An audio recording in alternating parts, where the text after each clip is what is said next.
He actually went. That's weird. I'm muted. It's okay. But you can hear us, right, Hetty? Yes, I can. And my son is here. Say hi to Les. Hi. It's good that we got a lot of people from a lot of places, a lot of states represented. It's awesome. And we're gonna bring this out on Facebook. Well, No, he's back in Santa Clarita. yeah, if you're, can't hear you. What? Can't hear you. They can't hear me? No. Well, they can hear me. They can't. Listen louder. You mic on? You guys. Zoom can hear me. You know what? They're not hearing me through the mic. They're That's hearing me better. through, they're hearing me through different things.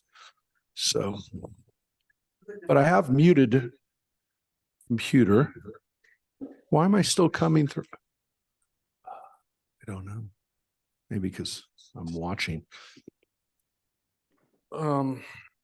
We still have a couple of minutes. I'm going to let people on. And we're going to go on. We're going to go on Facebook in a moment because we know a lot of people are wanting to watch this on Facebook.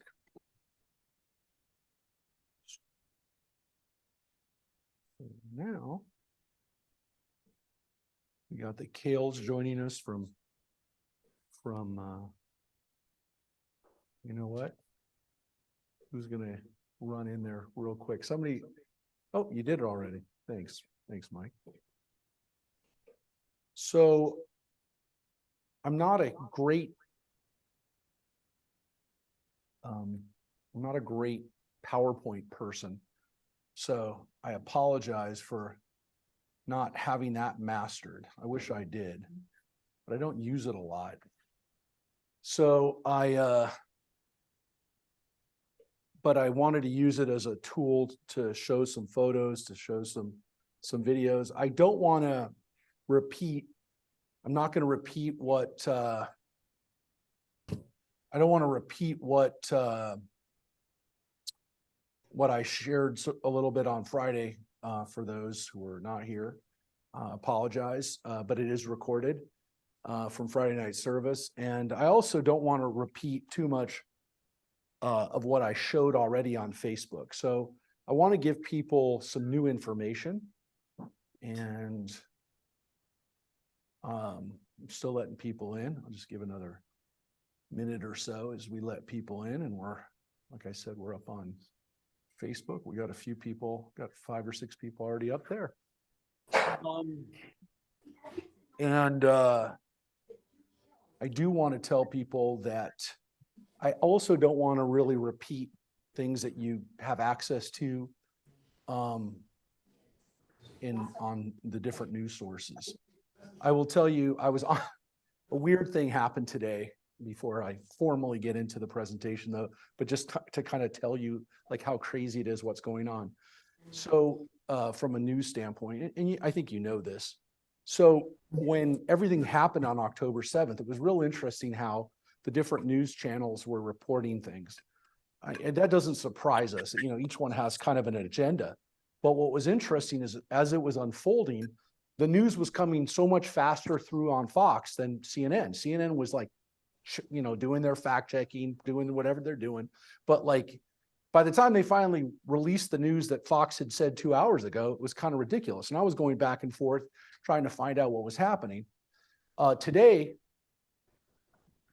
I mean, this is just an example of it. It's happened all this last 7 weeks. So I was on the phone with Israel, and it was pretty late, actually. It was about 12 o'clock at night there. So it must have been, yeah, about 2 in the afternoon. I was on the phone. We were talking. I was trying to get some information from some of the people that I trust in Israel about what's going on about with the hostage release. And so as I'm talking to the person, the news, CNN was interviewing a family member, a cousin of a man who has a 4-year-old and a 10-month-old cousin that are being held. So they were talking about the release, and of course, nobody knows in Israel who's being released. It's like the worst. How do you even explain what that is? It's like the worst, reality show you can imagine, and so they don't know who's being released. And as I'm watching this, my friend in Israel, Yara, tells me that they just announced that none of the hostages are going to be released till Friday. Now, the CNN person doesn't know that. I don't know if the person in Israel that they're talking to knows it yet, but they're talking about, oh, well, tomorrow your family members coming home. And what they found out was that that's not Another, happening. So I'm going to just ask people to mute if you're watching it on Zoom, and unmute yourself if you have a question, by all means, as we're presenting. We are going to have time at the end to ask questions. I'm going to give everyone a chance to ask questions. And I definitely have that as a goal to go over questions with people. But like, as we're doing this, if you only, I want to keep it to people who have questions about things that are happening, and I don't want to, like, if you're not clear about something, if you're not clear about something, then please interrupt. But other than that, yeah, just mute in the meantime. We definitely wanted people available on Zoom. I'm still letting people in, so that's why I'm just was waiting for a second. I should have. Unfortunately, Michael's not here. Not that Michael could have helped too much with this part, but yeah, he's yeah. I'm gonna mute some Can people. you mute everybody, Yes, Rabbi Mark? I Thank you. will, but unmute yourself by all means if you have a question. So I'm just gonna take care of everybody right now. So let me just I have to be a little careful actually, because it's a little complicated. One of the computers is actually our TBA computer. So I can unmute that. Yeah. Leave everybody on. Okay. No, everybody's muted now. We're all good. Oh, maybe not. No, because there's a lot of background talking. No, And I know. I'm going to do that right now. 1 second.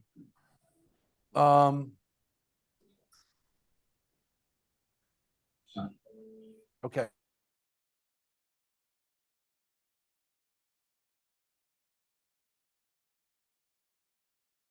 You muted yourself. Rabbi Mark, you're muted.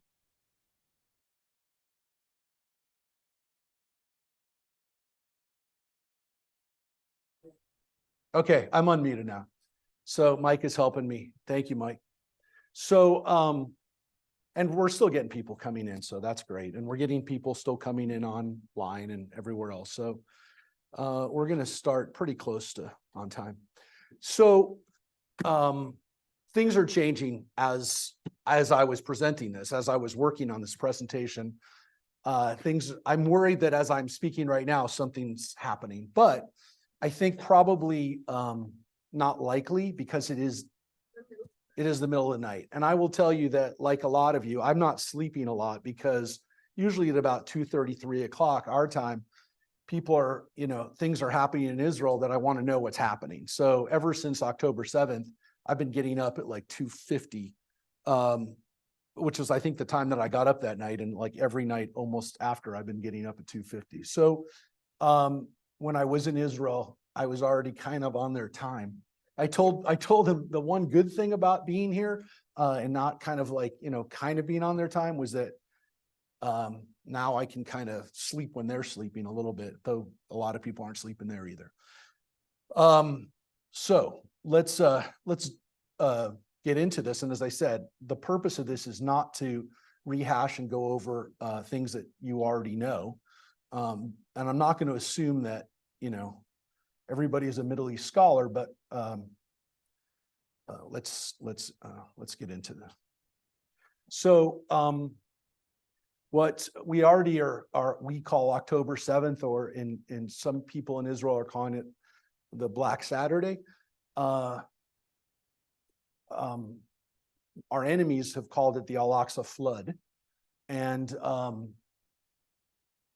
you know, we haven't seen anything like it. And again, I don't want to rehash, and I'm not going to go over a lot of the details, but as Hamas came out of Gaza with the intent of killing and capturing people, nothing like this has ever happened in Israel's history. I'm going to kind of explain that. Well, everyone's saying that, but I'm going to explain it.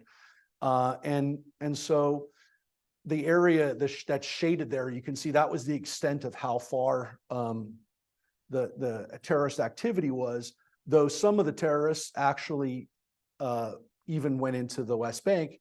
The goal was actually to link up and to be able to actually have some of the people from Gaza show that they made it to the West Bank, a lot of them, and it didn't work that way. But it almost did, and that was the intent, or I don't know if it almost did. It was much more effective than anyone ever thought, obviously. And so actually some terrorists were just recovered and taken in the West Bank just a few days ago. So they were hiding out there. So it was a serious issue.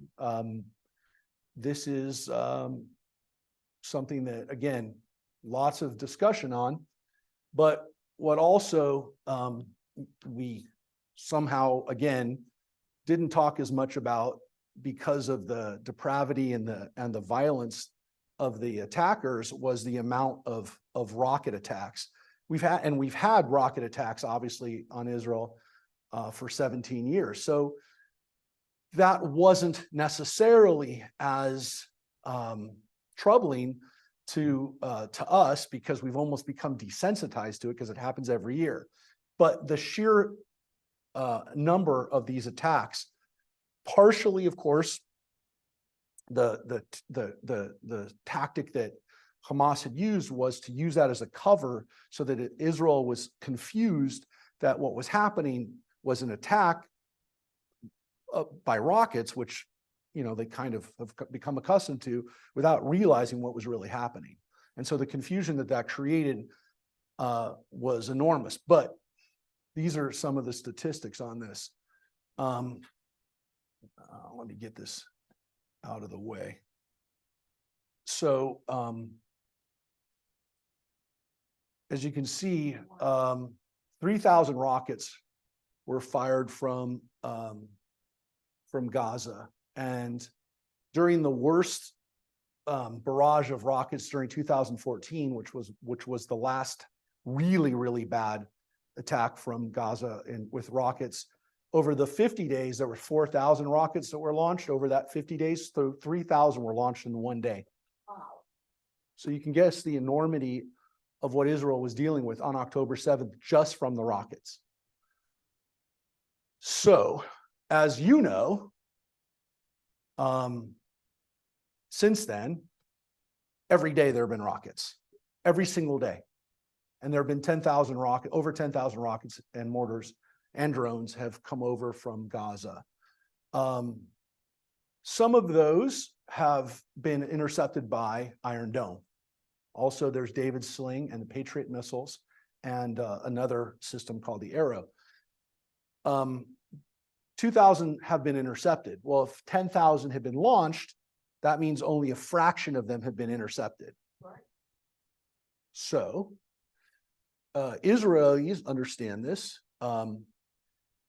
The Iron Dome only goes into effect when the missile is projected to hit a civilian area. If it's projected to hit in a field or in an area where, again, maybe it's not supposed to go, I'm not going to launch a rocket. Why?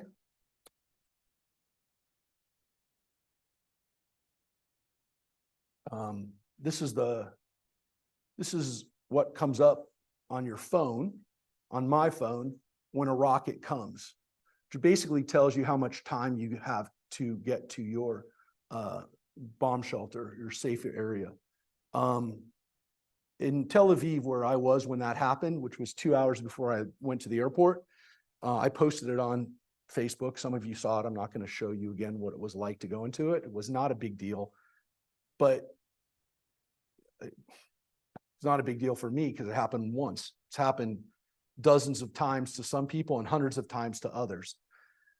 This rocket actually ended up hitting in the debris that there was, it was intercepted, but the debris fell on a 20-year-old man who was seriously injured.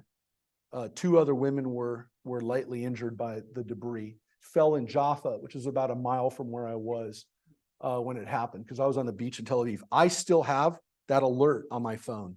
I haven't given it up.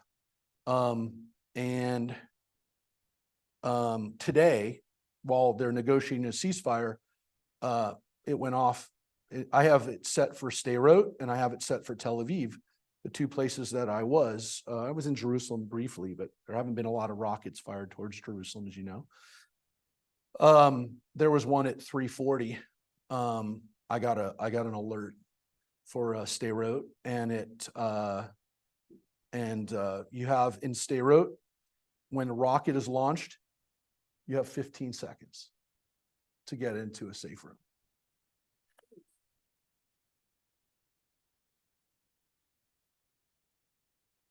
One of the reasons why 10,000 missiles and rockets launched at Israel were not met by Iron Dome is because, as you know, some of them never get out of Gaza. That was in 2021. Right now, we don't even know how many rockets have hit in Gaza. But you know that the most famous one was the one that caused that embarrassing situation for Hamas when, of course, they hit one of their own hospitals and killed hundreds of civilians. I mean, it's unbelievable. One of the reasons why Iron Dome is not launched every time is because a Hamas rocket, and these were pictures that I took in Sderot when I was there. That's a Hamas rocket. It's about $800 to create. The Iron Dome, on the other hand, $100,000. Here's an Iron Dome after its impact. From our missile, from the missile of Iron Dome, it's called Tamir, and you can see in a minute that here hits at the rocket from Hamas. It is exploded on the air here. So that's that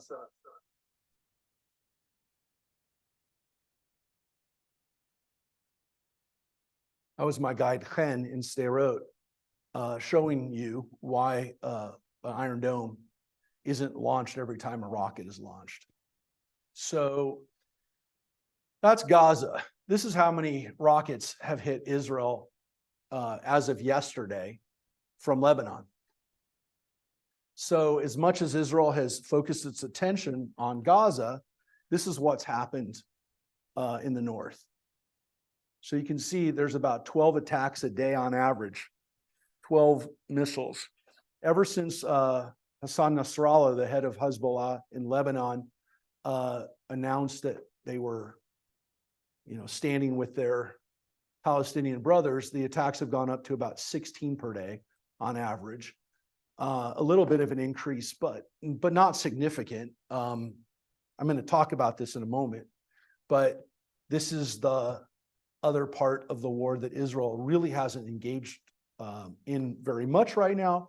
But if you live in the northern part of Israel, which hundreds of thousands of people do, this is not the way you want to live your life either. And about 70,000 people have been evacuated from the north to be not near that, which is about 12.5 attacks, missiles coming through a day. Iron Dome is deployed there, but again, people didn't want to live like that, so they left the north. A lot of people, not everybody, but a lot of people are also not living in the north right now. So that's coming through from Lebanon, which you're not hearing a lot about. But I said we're going to get to that. So to put into perspective what happened, and again, this information is out there, but people haven't really synthesized it yet. So I wanted to give you just a little bit of history and a little bit of context. In 1929, when Jews were first kind of really establishing themselves in what we call the Yeshuv, the settlement, there was a horrible violent wave of violence that happened in 1929, which was the intent by the Arabs who were living there at the time was to dissuade Jews from coming part of the Aliyah movements from coming to Israel. And in 1929, there were brutal attacks that were really pogroms that happened in pre-state Palestine. So that was under, at the time, British administration. The British did punish some of the perpetrators of these attacks, but a lot of people were never held accountable for the attacks. The numbers that you see, I assembled these numbers from, this is, data you can get anywhere. You can see really what was the toughest period of time for Israel's civilians, for men, women, and children who are not soldiers, not on the front lines, not engaged in combat, was the War of Independence. And over that couple of year period, before Israel formally announced their independence, and then after the UN mandate, but before Israel declared its independence in 1948, over that period of time, the War of Independence, 2,800 civilians were killed. That's a lot. And for pre-state Israel and then early state Israel, it was a lot. It was tremendous sacrifice. Many of those people were killed in Jerusalem during the battles for Jerusalem. Of course, the old city was captured by the Jordanians, and Jews were not allowed to go into the old city for about 20 years. So 2,800 Jews, Israelis were killed, primarily Jews were killed in the War of Independence. There were some other civilians that were killed too, but that number is pretty much Jewish losses. As you can see, not many civilians died in 1967. There was a few bombing attacks, limited amounts of bombing that happened during the Six-Day War on Israeli civilians. The War of Attrition is a period of time from about 1967 to about 71, 72, when there were attacks happening. Terrorists were coming over from what was then, for a good chunk of that time, Jordanian control, to attack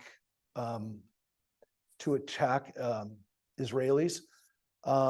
Eventually, the Jordanians got sick and tired of that, and there was a moment in time when the Jordanians decided to turn their weapons on their own people, their own Palestinian brothers, in what's been called Black September. And we don't even know how many Palestinians were murdered by, at the time, King Hussein. But that was the time that Israel was dealing with terrorist attacks. Yom Kippur War probably surprises a lot of people, because those who saw Golda and saw how horrible the war was, it was horrible. But it was horrible for the soldiers, primarily that were in the Golan, and some of the soldiers that were in the Egyptian front. About 2,600 Israeli soldiers were killed, which again, if you look at those numbers, is enormous. But it was not civilian casualties. The Egyptians and the Syrian armies did not come into population centers. So that's why. During the intifadas, the first and second intifadas, which were started by Palestinians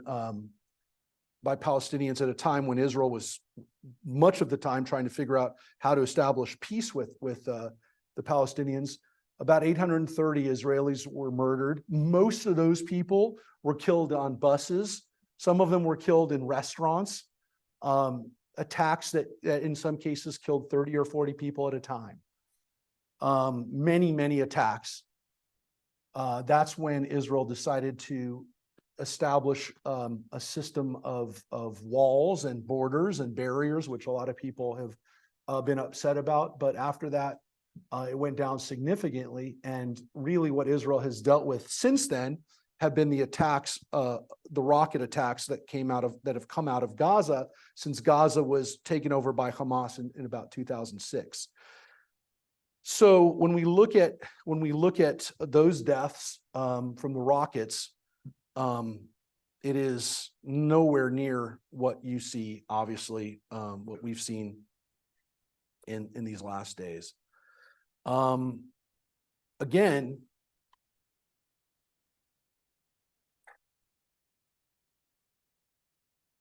this is what we saw.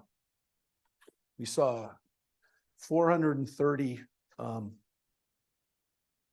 we've seen 430 military and police officers murdered. Most of them were killed, again, taken by surprise and killed, and 845 civilians. Most of those people at the festival, music festival, most of them at the kibbutzim.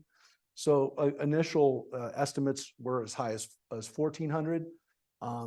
It's been lowered down to that, but I assume it's probably going to go back up when we find out how many hostages have actually been killed. So, and this is obviously, these numbers are going to change because when we add in the military people that are dying every day right now, you know, you might kind of think it's strange that military and police officers are lumped together, but in Israel, the military and you know, it's obviously who's a soldier, but in Israel, the border police, the Magav units are actually part of the police department. So they're on the front lines. The police officers there are very much on the front lines. But of course, you know, on 9/11, we had tremendous losses from our first responders and people who are, you know, we sometimes forget are on the front lines. I mean, one of them right now, Todd Karb, was telling me, you know, the times that he's had people draw guns on him as when he was an EMT and trying to save lives. So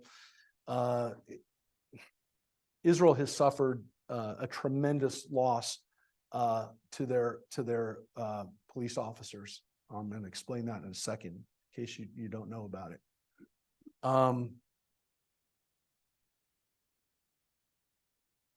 You know, a lot of people have talked about this is the most amount of the largest amount of Jews that were murdered in one day since the Holocaust.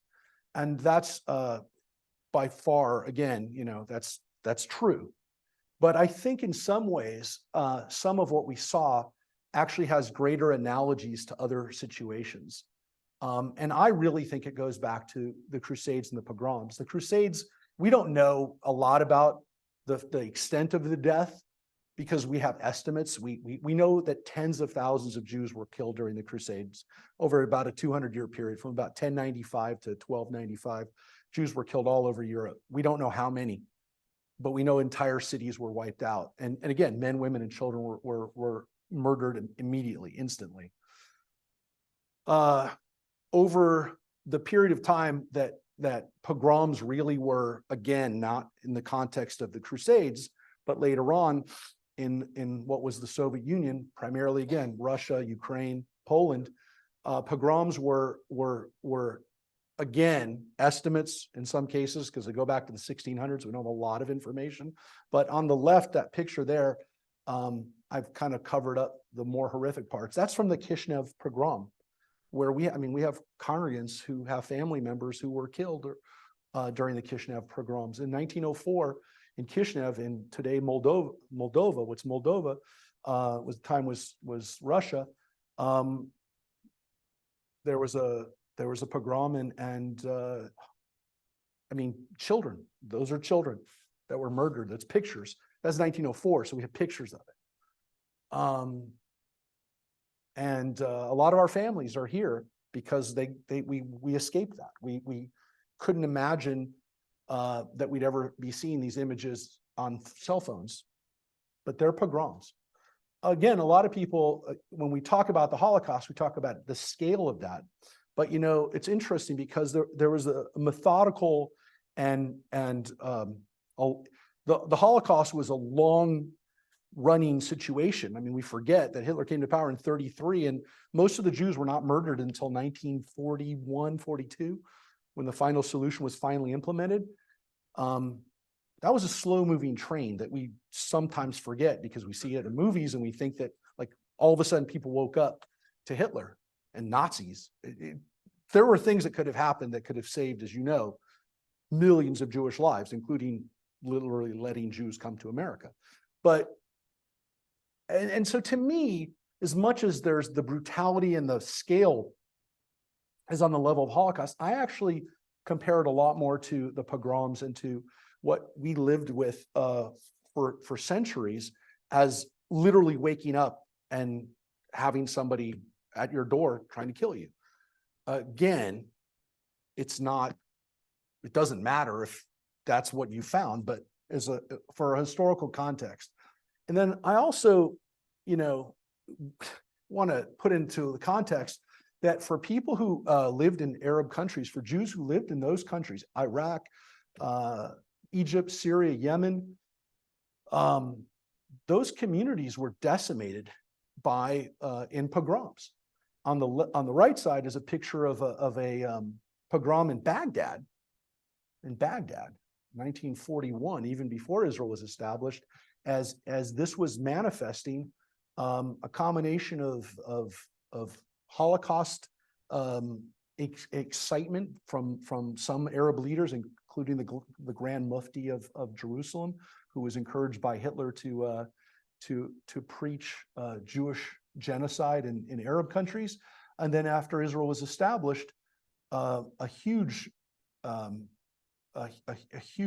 decimation of Jewish communities that had been there for 2,000 years, longer than we had lived in Europe. And there were 850,000 Jews in the Arab world in 1948. There's 3,300 today. So this was a complete obliteration of Jewish communities. Again, some of them that were 2,500 years old. We don't talk about it as much because a lot of us don't have family from those countries. But, we have Rita from our synagogue who was born in Egypt and lived in Egypt. You want to talk to her about what she saw? She'll tell you what she saw as an Egyptian Jew when her and her family had to flee. So she'll tell you about what it was like to be a Jew in Egypt in this time when Israel was established. So unfortunately, some of what we saw on October 7th was also drawn from that. And there's a historical reality that exists that it's frightening.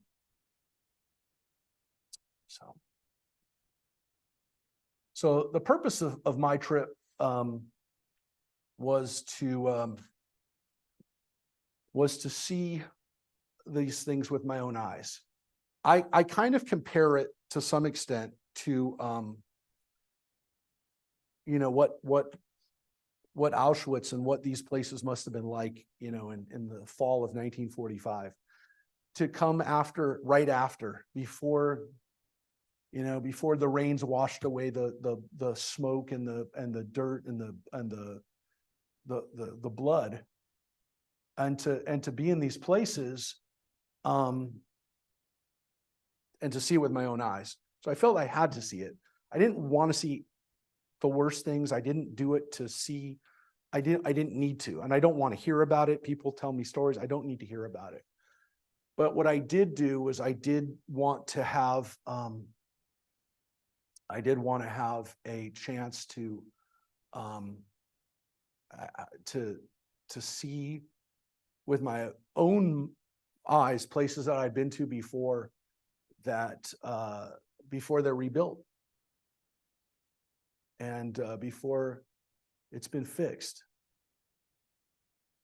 So these pictures are, yeah, you have to. I mean, I had to, but this is to be a witness, and to be able to tell my grandkids that I saw this with my own eyes. So it's to be a testimony to it. So the picture on the left, far left, is a home in Sderot that was hit by a missile, direct hit. In the middle is the Sderot police station, which I mentioned a little bit. I encourage you to read the whole story. The top was what the Sderot police station looked like on October 6th. That's what it looked like at the end of the day on October 7th. 30 people were murdered in that station, primarily police officers and staff that were there.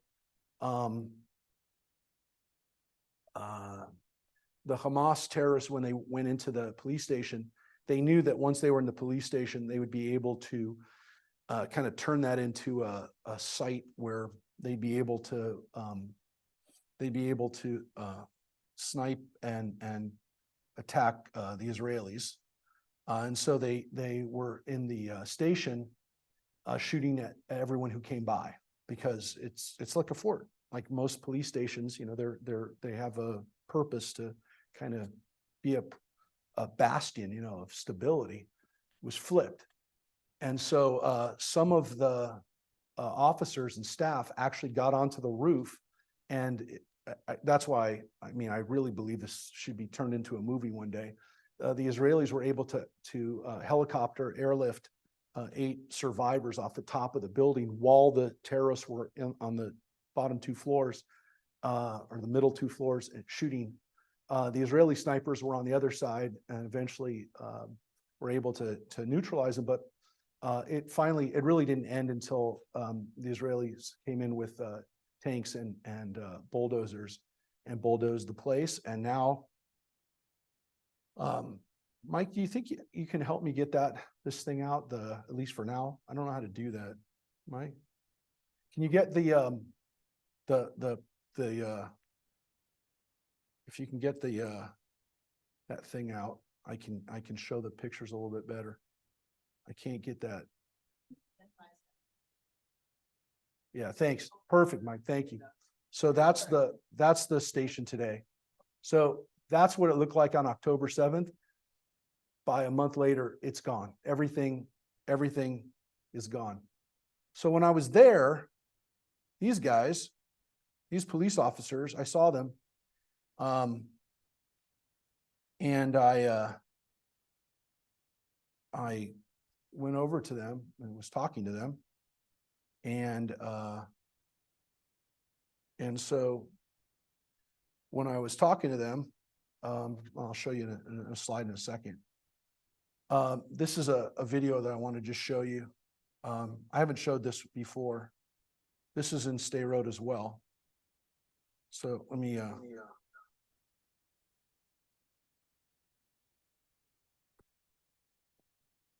So this is a missile that did not have a direct hit. But you can still see all the collateral damage, all the shrapnel that was created by this explosion. Let's see. There's the war going on in the background, but again, this is a house that was not hit. You can see again a lot of the houses, the codes still haven't been taken down, because on October 7th it was the end of the Chag, and you can see them in the zoom in. You see the Sukkah was not taken down.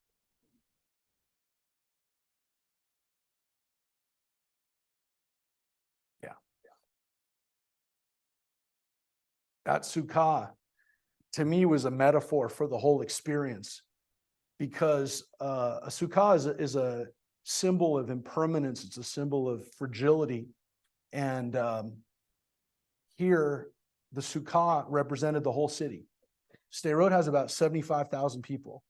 There's 50 people there now that are keeping it running, keeping the lights on. I met some of these people. They're just there. They're living in their city headquarters because any of their houses could be hit.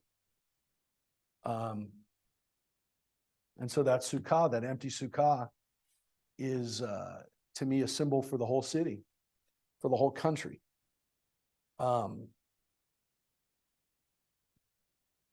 There's 20,000 kids in Stay Road that are not at school now because they can't be in. It's 800 yards away at the furthest distance from the border with Gaza. They live there because Israel doesn't want to abandon Stay Road. It's been a big issue for a long time.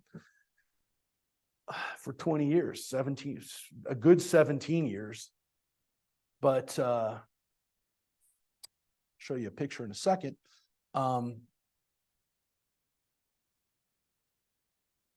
Yeah. These people want to come back home, but they're not going to come home until it's safe.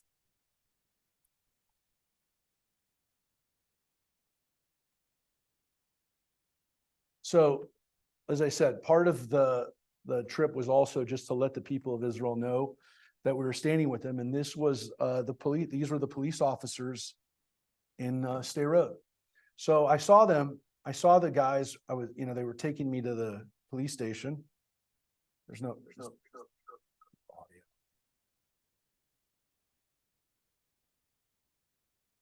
So as I was watching them, I saw that they were creating a little memorial candle for their fallen brothers. Picked up a bucket and put in some yard side candles. So I went over to them and I said, where are you guys from? And they said, we're from Akko, which is the exact opposite end of Israel. It's up by Haifa. It's north of Haifa. And I said, you guys drove like 5 or 6 hours down here to light a candle. And he said, where are you from? And I said, from LA. And he goes, well, you came from LA. So that was important for them to know that as much as I was impressed with what they're doing, they were impressed and happy with what we were doing. And they were concerned about us. They were concerned about our safety, believe it or not. So that is some police officers from Sderot, from Ha'ako, who at least saw in Sderot that we're not forgetting them.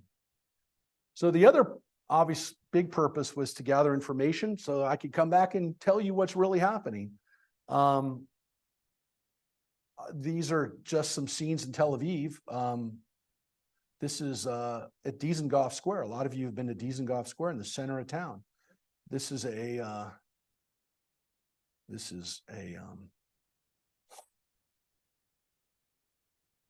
these are the displays that you have in Dizengoff. This is, people have put up little tributes to different hostages, and they put up these, homemade timers. And all over it, it says, all over in some places in English, it says time is running out. So these are for the hostages. This was in front of the Habima Theater in the arts area, where the theaters are equivalent of our music center. This was one of the art installations that they had there, which was what they call empty beds. And these were beds that were representing each person who was taken from their bed that day. And the cribs represented, of course, the children. So that's the empty bed installation.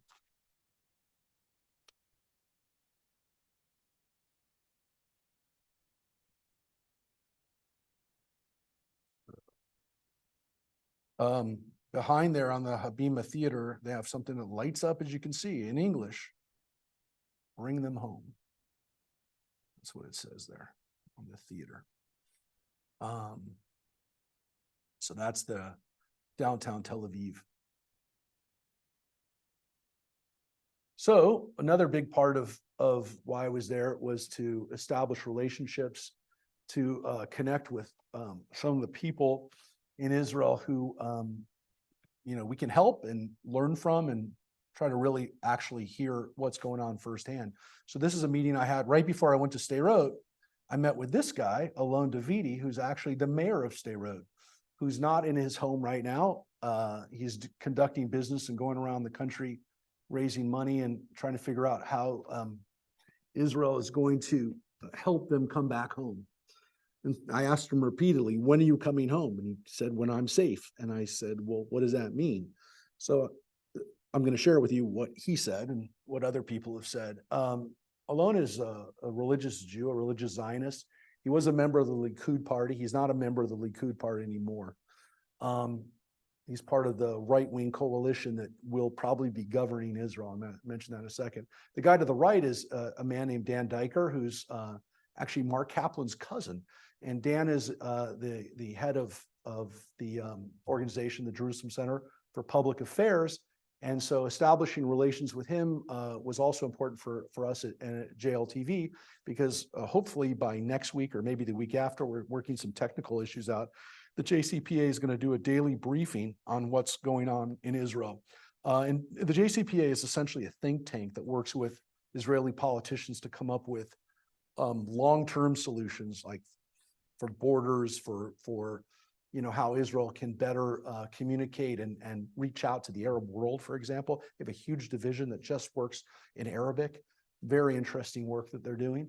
And so we're working with them and again, hopefully getting information, which I'm going to get to in a second, to you.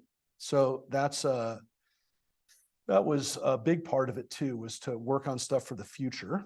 And now we're going to talk about what happens now, or at least what's happening now. So Israel is first and foremost, as you know, and as you heard, and we're hearing today, right now, working very hard to get the hostages that are taken returned. The agreement that you've heard already calls for women and children to be returned in a couple of tranches, but the way that it's been explained, and it's been explained to us too, and in the United States, is that these women and children are being exchanged for women and minors in Israel's prisons, Palestinians. I think you know this, but I'm going to state it so that you understand. And it has been reported, so I'm not giving you new information. Hopefully you've heard it. The people that are being released are terrorists. They're people who committed crimes, including things like strapping bombs onto themselves and trying to get across the border to blow people up. There are women who've done that, and they're some of the people that are being returned. Israel is not happy with this situation. The minors that are being returned to Palestinian control, or many of them are regarded as heroes by Hamas and by many Palestinians. They were arrested for attacking, in some cases, critically injuring Jewish citizens, not just Jewish citizens, but citizens of Israel. So let me explain it this way. The average Israeli is not happy about this exchange. I would say that it's safe to say that they feared it would be worse, what would have to happen. Of course, there's the other issue, which is that the Hamas, they get to regroup and rearm and refuel, and that means more Israeli soldiers are going to die. And they know that. Israelis know that. So that's the price that they're going to pay. So Israel knows that. I would say that they thought it would be that the exchange would be worse. As you know, when Gilad Shalit was returned from captivity after 6 years of being held hostage, there were 1,000 terrorists that were released back to Gaza, including Sinwar, who was the man responsible for this. Sinwar, understand that in order for this to be over, he will be dead. Israel will not stop until he's dead. He's the one who was the leader and the main general of this attack, if you will.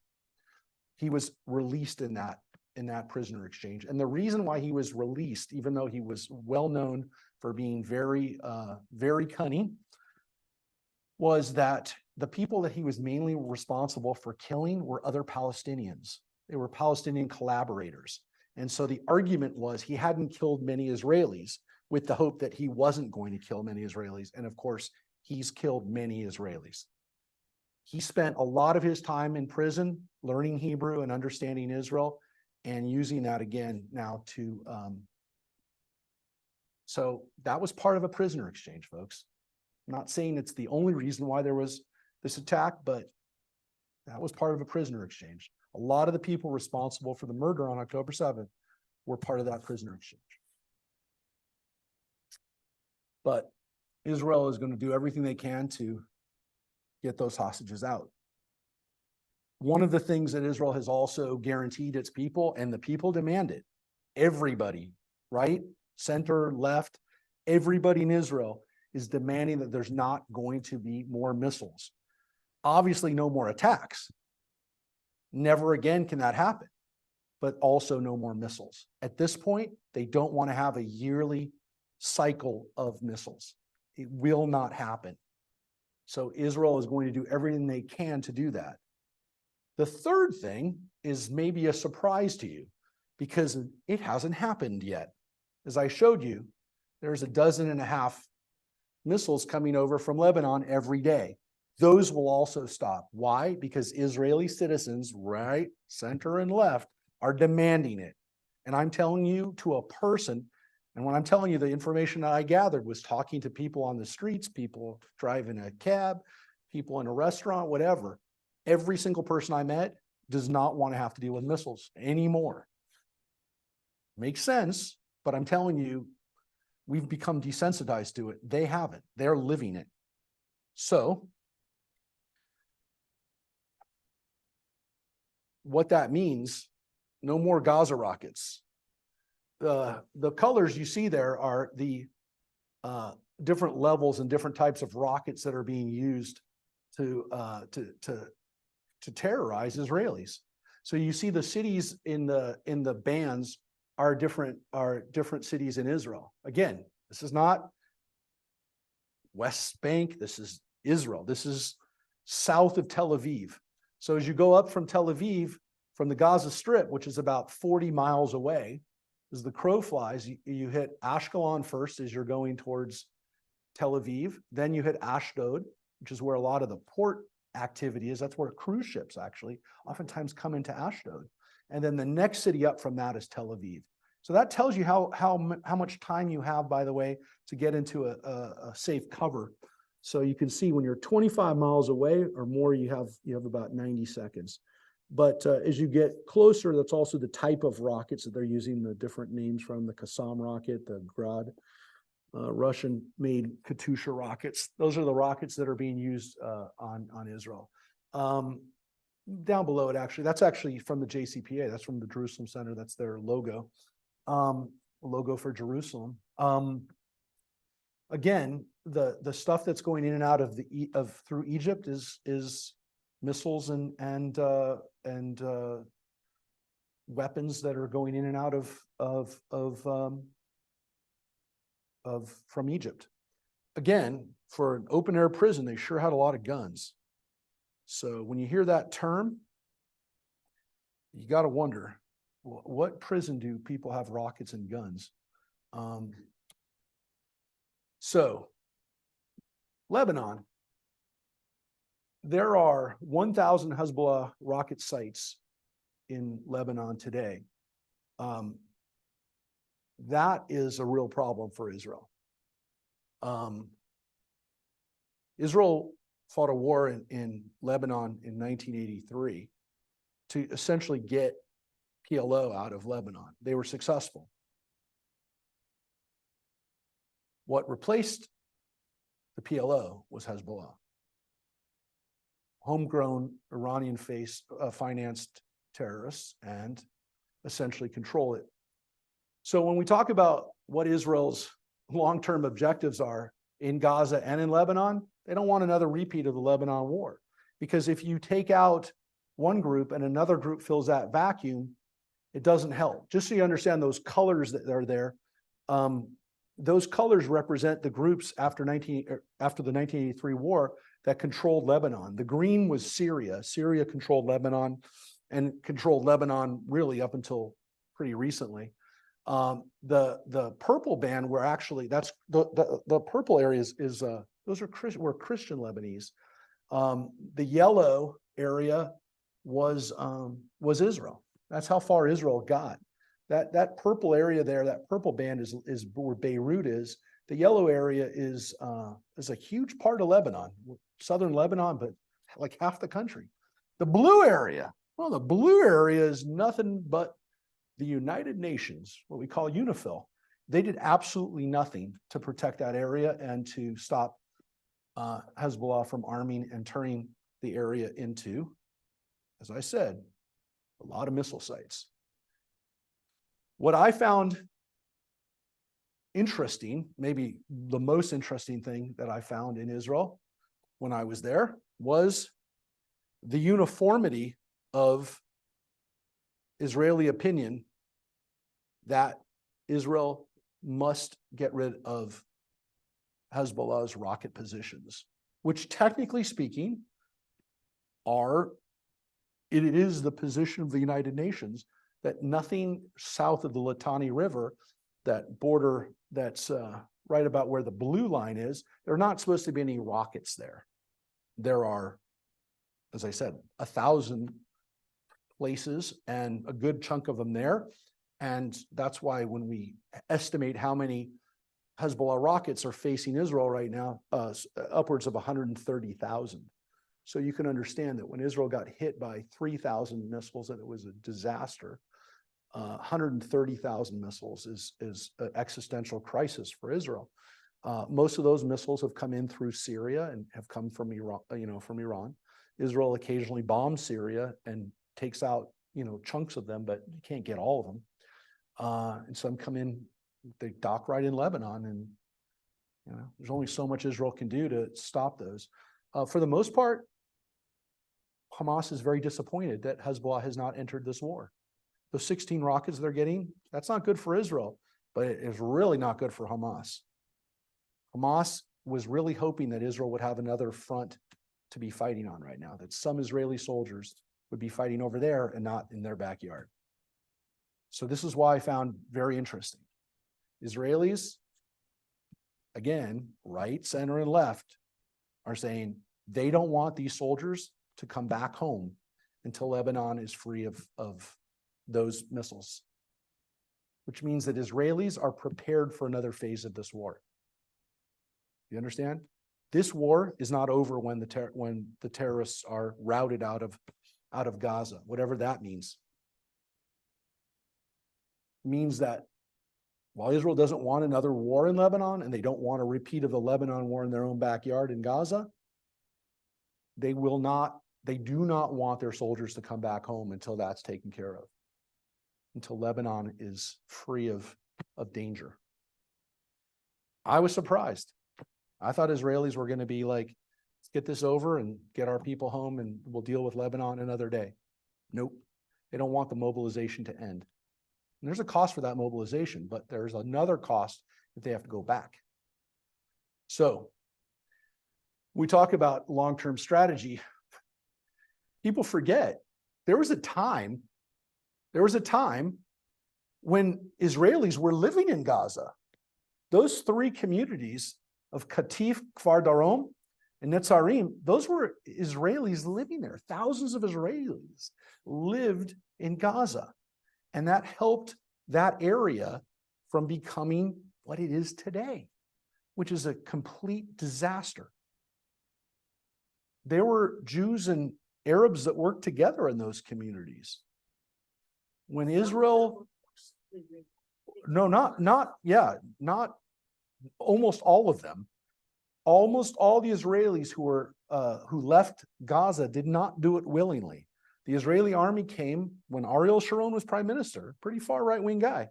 He came in 2006 and took the Israelis and dragged them out of their homes in Gaza. Now, provided homes for them in Israel, but they didn't want to see what happened, and they were willing to live like that. I mean, you'd think, who wants to live in amongst 1.5 million at that time people that want to kill you?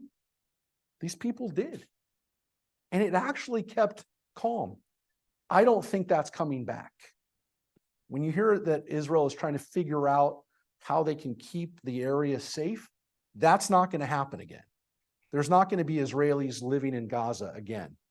There will be Israeli soldiers perhaps stationed in Gaza, but they're not going to be citizens living there again.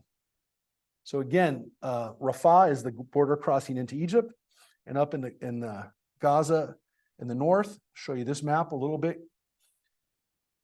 What will happen probably is that the other border crossings into Gaza will be shut. There'll be 2 crossings from Rafah and Erez crossing in the north, and there will be a border within. There will be a no-go border inside Gaza where Israeli soldiers will be stationed. So never again will people be able to get onto the other side of the fence without their at least being interdicted and being alerted. It's not going to happen again, where the only places Israeli soldiers will be stationed is on the other side of the wall. So I don't know how long that will last for, but it could last for a long time. There could be Israeli soldiers on the other side of the border in Gaza for a very long time. If you ask most Israelis, that's what they want. They want a red band to go along there, which is Israeli soldiers.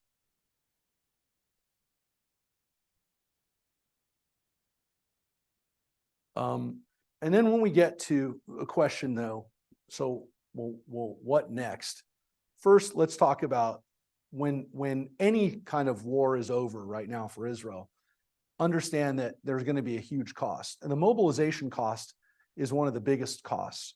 As you can see at the bottom, it's about $260 million every day for Israel to not have its people working and instead being soldiers. It's a tremendous cost every day. So far, the projection is about $7 billion, which includes the mobilization costs. It also includes costs of having to rebuild cities, right? And to rebuild a kibbutz, which we'll get to in a second. It also includes having to take care of soldiers and caring for their families, for the people that they know are going to be not coming home. So it's a tremendous cost, for Israel. You think $7 billion is not a lot of money. And thankfully now Israel's economy is in better shape, but it's going to be an economic cost. The shekel has already fallen a little bit against the dollar. Israel's GDP is about 500 billion a year. So it's not like 30 years ago or longer when $7 billion would have been a tremendous chunk of their GDP, but it's tremendous cost for a small country. And again, we don't know how long this is going to last for. So the $260 million, if it lasts for another month or a month and a half, you do the math. That's $1 billion every 4 days. It's $2 billion a week. So we're only starting to see the costs of this, of where this could go. And again, if they go into Lebanon, that's what we're looking at. So as I shared with you, and as we kind of talked about it before I even left, Be'eri is a community that I wanted to get us involved with, because the kibbutz Be'eri is an amazing community, very, very left-wing kibbutz. I'm talking about these people don't own cars. They don't own anything. And one of the guys that I've become friends with over the last couple of weeks, Yarnin, he lives in Be'eri. He grew up in Be'eri. He speaks phenomenal English. I said, did you spend time here? He goes, no, because when I was a kid, we had so many Americans that would come to the kibbutz. I learned it from talking to the people there. There's a podcast that I'm going to share out with you an interview that he did. It's very easy, very comprehensible. He's just the way he tells the story of what happened that day. You've heard a lot of testimonials. I just thought his was so powerful. He likes to ride bikes and he repairs bikes. That's his thing. He likes bikes. So there you go, Wendy Hirsch. You can ride a bike with him one day. He's just a really nice guy. He's the same age as I am. He actually celebrated his birthday a couple of days ago, and I was talking to him.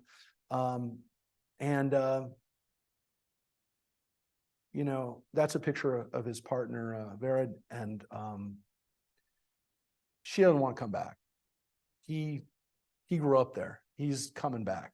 I don't know what's going to happen to them, but he's coming back. He's going to hopefully convince her, but she doesn't want to come back. The kibbutz is 80% destroyed. All the big buildings were destroyed there. They estimate it's going to take 2 years to rebuild. And what's amazing about this story, and I'm in contact with him and a few other people there that are working on this, they're all in hotels now. And some are with friends. There's a few people that are staying in the kibbutz. There's actually still power and water at the kibbutz. And some people are staying there just to kind of like monitor the situation. Some of the younger people, he said. They're going to move to a temporary place together. about 900, 1,000 people that survived, they're going to move to a place together for 2 years to be together in another temporary kibbutz until they can be together there. He, 10% of his community was killed in one day. And he said, as he was reading the list of the people that were murdered, he said he was reading the list, and he said, it's like our list when we do a community event like Pesach or some of the other places, where we get everybody together. This is the list of the people who are, setting up, and these are the people who are gonna help put everything back together. He says, this was a list of people that were dead. He said, I couldn't wrap my head around it. This was like our lists of who's doing what for the kibbutz. And he said for the first few days, there was like 15 to 20 funerals a day. You couldn't figure out, like, whose funeral am I going to go to? Okay, I had to pick whose funeral I was going to go to. These are my brothers and sisters. I mean, these are people, you can't describe what it's like to live in a kibbutz. It's like no kind of relationship that you can imagine. And these people, some of them have been together for 50 years. They're family. So we're going to keep working with Kibbutz Berry. We raised about $20,000 already for them. It's not a normal kind of situation for them where they've never relied on outside support like that.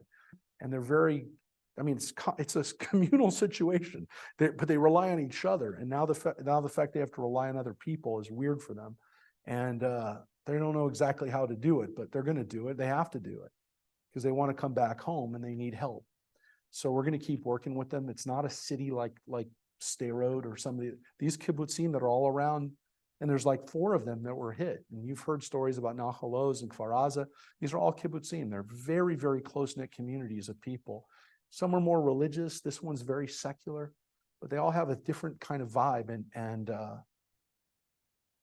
the people are amazing there, and they've lived with fear, but they never imagined that what they were fearing was what ended up happening. So we're going to help them. And there's other ways that, I've encouraged people to support, JNF, Israel Bonds. Those are great things, great organizations that are easy. They're, you can log on in 2 seconds to help. The Kibbutz Berry campaign is a little bit harder, but it's to get the money directly to them. Hospitals too in Israel all need help. And Hadassah is one of those hospitals that has a national network. And so Hadassah has been supported by primarily Jewish women for years and years, for over a century. And that's an organization that's sending a lot of medical help. Remember, it's not just Jews that were killed. This is not a Jewish thing. This is Israel, as you saw, has, there's Thai workers who were hurt, killed. There were Bedouins, at least 24 Bedouin that were murdered by Hamas people who didn't care. They didn't care that they were Muslim. They killed them. They butchered them the same as they butchered anybody. And so Hadassah and these hospitals, they're helping everybody. Unfortunately, one of the hospitals helped Sinwar when he had a tumor, and they ended up curing him of his tumor a few years ago. We want to talk about this too. What happens in the future for the cycle of peace? A lot of people have talked about what's going to happen to the Palestinians themselves. I think there's a few different possibilities. Some of them are possibly things that have not been explored. The peace process as we knew it is over. The Israelis are done with the Oslo Accords. I'm talking about, it doesn't matter how left-wing they are, what was on the table before is not on the table. That doesn't mean that there's not going to be a 2-state solution. Doesn't mean that there's not going to be, something else. It just means that what was there before is not there anymore. The discussion is a different discussion. The discussion will always now be, we can't have this happen again. And so now everybody in Israel is now dealing with this reality. And it's very, very hard, but we don't know what that will look like. A lot of people have speculated that this attack was motivated or at least egged on by Iran, who did not want Israel to sign what appeared to be an imminent peace deal with Saudi Arabia. I'm not 100% sure that that's not going to happen anyways. As a matter of fact, I think this might actually encourage it to be done, because I think that any final negotiated ceasefire with Hamas is going to be, Israel is going to require it. They're going to need a guarantor on it. And the guarantor on it, nobody's going to call it that, but I'm calling it that, is Saudi Arabia. They're going to essentially, Israel going to essentially say, Saudi Arabia, you come up to the table now and you get involved and stop playing this game. Because everyone knows that Israel and Saudi Arabia are cooperating all over the place. But now they're going to make it formal. And I think that's going to happen. I think that's going to happen anyways. So if that was what Iran was calculating, it's not going to work. It's done. There's going to be a peace treaty. There's going to be an agreement that Israel will have with Saudi Arabia. And I think it's going to be sooner rather than later. I don't know if it's faster than it would have been. I mean, no one will ever know. But I think it's inevitable. And then when we talk about the fact that Iran is behind this, look, it's not a secret that Iran is a destabilizing force for the whole world. And it is a sworn enemy of Israel, but it's also a sworn enemy of the United States. And so we have to understand that as Americans, they're our enemy. They're our most dangerous enemy from the standpoint of having nothing to lose. China, Russia don't want to engage the United States in a war. Iran doesn't really care. They have nothing to lose.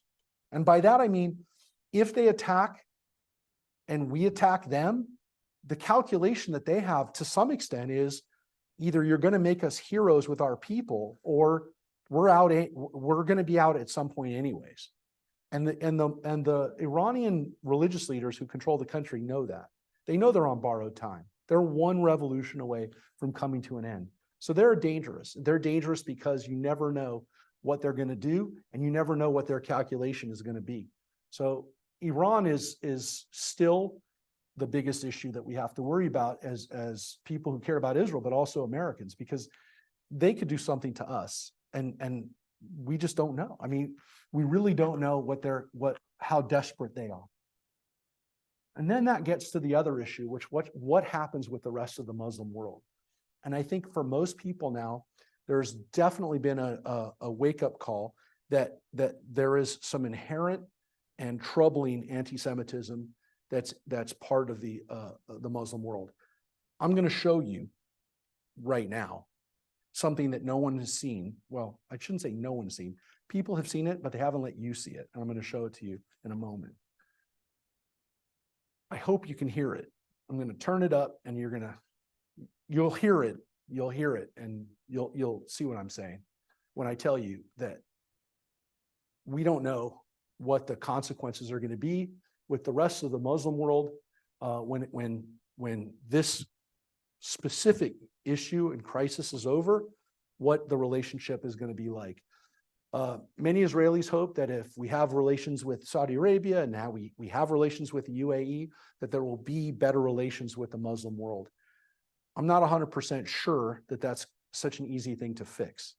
So I think, and I've said it before, and I'm very, very secure about it now, and I may be careful how I choose my words now, but I will tell you that Islam needs to deal with some of their problems that we can't fix for them. And I'll kind of leave it at that. But it's a problem, and it's a problem not just for us as Jews, it's a problem for people in the West.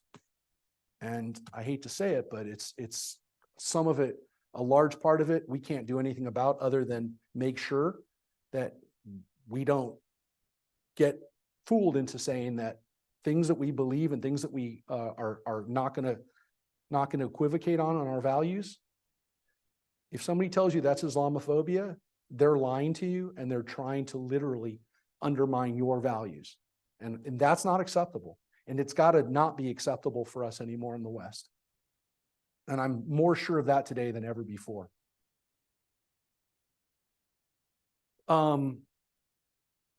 This is 100% of any prognostication that I can make. This is one of the ones I'm most certain of. He's over. It's done. Netanyahu will not be prime minister by some point in next year. He is 100% going to be held responsible for what happened. He knows it. His people know it. A survey that was done last week, literally a week ago, shows that his coalition right now, which had 64 seats after the last election, they went up. Right now would be about 45 seats in the Knesset. And you need 61 seats. So who's the benefactor of that? Benny Gantz. He's he's currently now part of the coalition unity government. He's the number 2 guy, if you will. He was brought in. He'd win 36 seats right now, which is more than double what Likud would have. So the next government, what happens, what I think will happen, it'll still be a right of center government, but it will not have some of the, unfortunately, parties that were made part of the government right now, which are very religious sector, and quite frankly, some people who are not rational actors when it comes to Israeli politics or world politics. And you've heard their names, Smotrich but you've heard some of their names in the media. They were smaller parties that were brought into the coalition that Netanyahu put together, this year. This government that would be in charge of Israel on paper looks pretty good. I don't know if it will be. There have been many times when we've thought that a president or prime minister in this country and another country we thought would be good, and it turned out not to be good. I don't know. I can tell you though, he's out 100%. Golda was out after the Yom Kippur War. He's out now. Somebody has to be held responsible in leadership. And as Golda, her words were immortalized by Helen Mirren in the movie, everybody's political career ends up becoming a disaster. And that's what she says in the movie to Ariel Sharon. A young Ariel Sharon is a general, which was supposed to be, of course, a foreshadow. The man who is responsible for turning Gaza over to Hamas. Not because he thought he was doing a bad thing, but he thought he's going to save Israel from a problem, and it became a bigger problem. So, what now for us? For the U.S. Did you ever know the U.S. is us? Did you ever notice that? Yeah, we're in a new reality now, and everybody knows it. Israel, as I've told people, and as a lot of people know, when I went there, they're a front, but we're also one of the fronts, and we're the second front of this war. And we're on the front lines, whether we like to admit it or not. We're on the front lines. We know it. Israel knows it. We don't always want to admit it, but we are part of another front right now. I think that what's going to happen in the coming days is that we're going to come to terms with this a little bit better. I think most American Jews now realize that whether we like it or not, we're representatives of Israel. It's something that I've always believed, and now it's come true. I don't like the way it came true, but I do believe that it's a reality. It always was a reality. It's just one that we didn't always wrap our heads around. I can tell you that when I was in Israel, people in Israel were very concerned, as I said, about us. I think to some extent, people in Israel, believe it or not, psychologically, are better off than we are. Because they know what their job is. They know who their enemy is. They know what they have to do. How they do it, it's not so easy. But they know what it is. We're not so sure yet. We don't know what we have to do yet. We're not 100% sure who our friends are. And this is why what we're dealing with right now is a lot of uncertainty, a lot of questions. So what does it mean to be on this front? Well,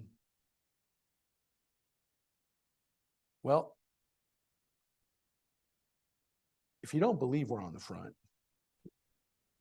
everyone's seen this picture. Todd, we were talking about this picture a couple weeks ago. That's Paul Kessler. And I got involved in this situation because I'm friends with a guy that's in this picture too. I'm going to show you some pictures now that no one's seen. Everyone's seen this picture. If you've watched the news in the last 3 weeks in America, you've seen this picture. They've seen this picture in Israel. Okay? That's the flag that Paul Kessler was holding about 5 minutes before he was assaulted. He didn't die immediately. He died the next day. but he was murdered at this moment and then succumbed to his injuries, right? He was assaulted at this moment. His friend John is walking across the street with another flag. I'm going to show you a picture that you haven't seen. So that's what the picture looked like right before he was killed. This is the picture about a minute before John started, not even a minute before. You can see John walking across the street on the other side. John is carrying an American flag and the Gadsden flag. He had told Paul to hold the American flag because John is much bigger than Paul, and said, you're not going to, it's not a good situation for you if you're left by yourself. What just happened in that picture is something that never should happen. Nobody should be left alone at a rally like that. Why? Because the Palestinian protesters were on the other side. They were on the other corner. And there were a lot more of them than the two guys here. This never should have happened. These two guys never should have separated. That's what happened. And now you're going to see something that very few people have seen.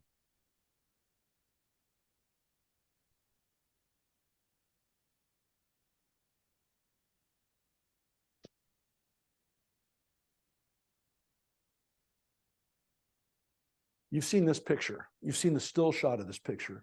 That's Paul on the ground. Now I'm going to play you this video. When I tell you that the only time you've seen this picture, his face has been blurred out. I'm not going to show you anything more violent and more troubling than this tonight.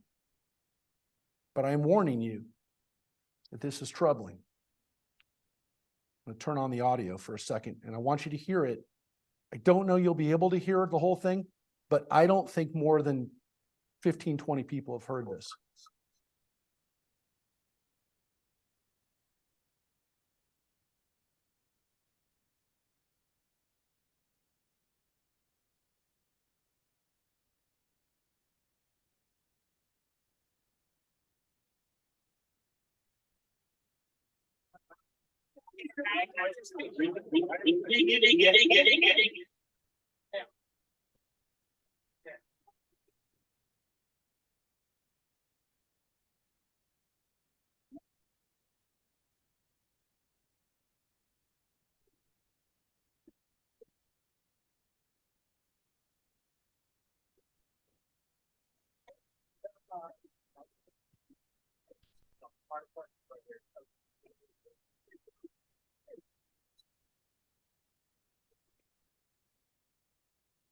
That's the man who killed him.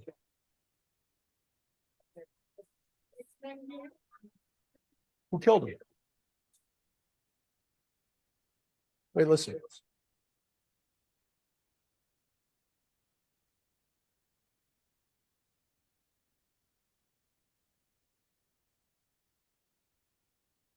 It's coming up.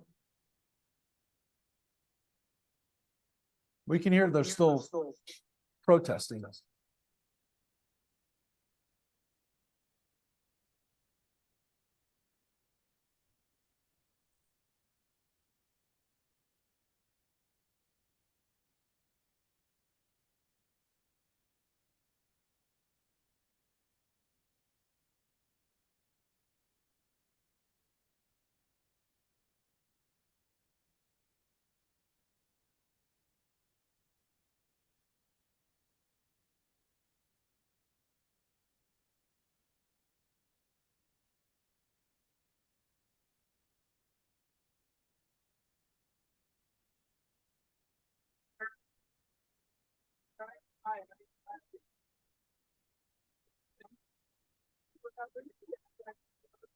Thank you very much.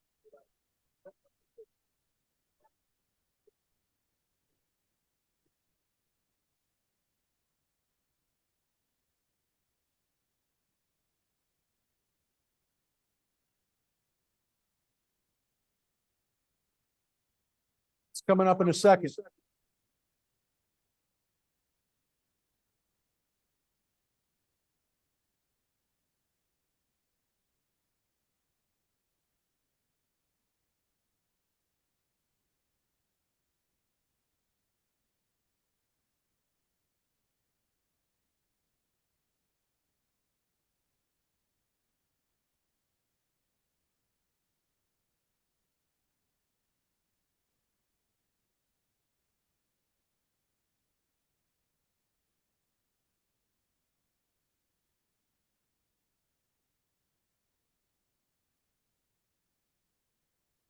There's a Arab woman helping him on the ground.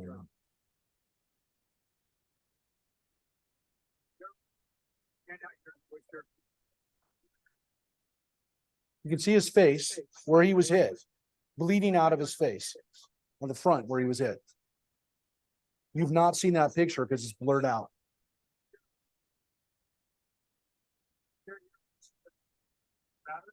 Doesn't matter.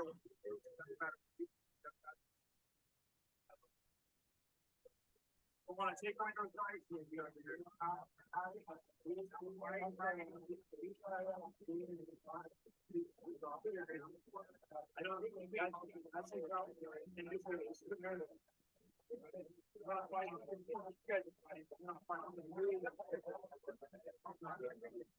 Police officers explaining it's not okay to do what just happened.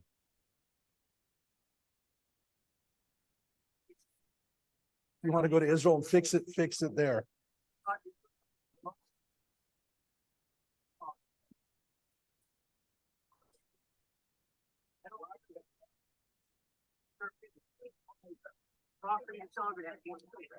Okay, now listen right here.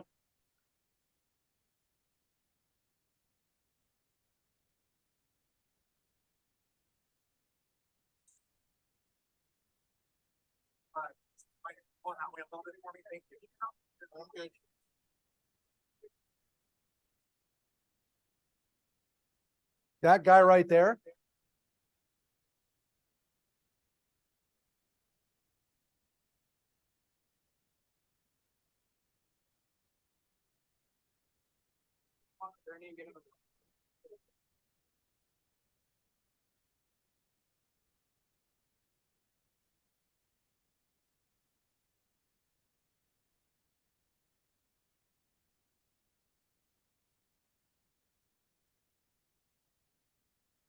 That guy right there. Mute it while I talk over it. Yep. The reason why that guy was taping him was because I think even the guy heard what he was saying at that moment. He was telling this woman right here, the one that was trying to save or help him, that this guy was a Jew who got what he deserved. Yeah. He's talking to her right here. I want you to hear, he's talking to her in Arabic.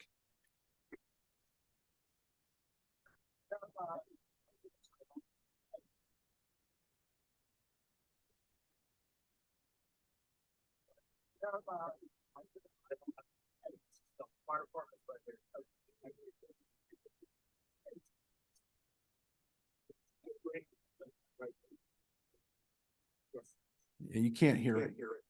You can clearly hear him say the word Yehudi, which is Jew. Now, to her credit, the Muslim woman who's trying to help him tells him to be quiet, or doesn't really tell him to be quiet, but she says, it's okay. But he essentially was like, get away from that Jew.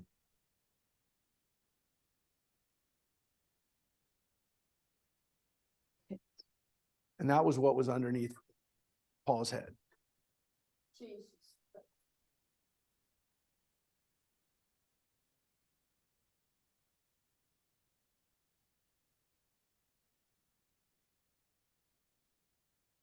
This was a guy who was murdered for holding an Israeli flag. At the end of the day, that's what happened. And at the end of the day right now, as I told you the other day, on Friday, he's only being charged with involuntary manslaughter without a hate crime. That was underneath his head. Stop bombing babies and families.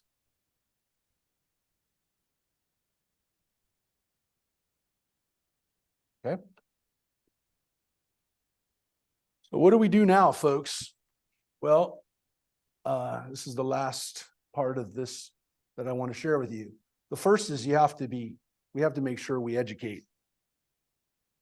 We have to make sure that we understand the history and that we're getting good sources of information.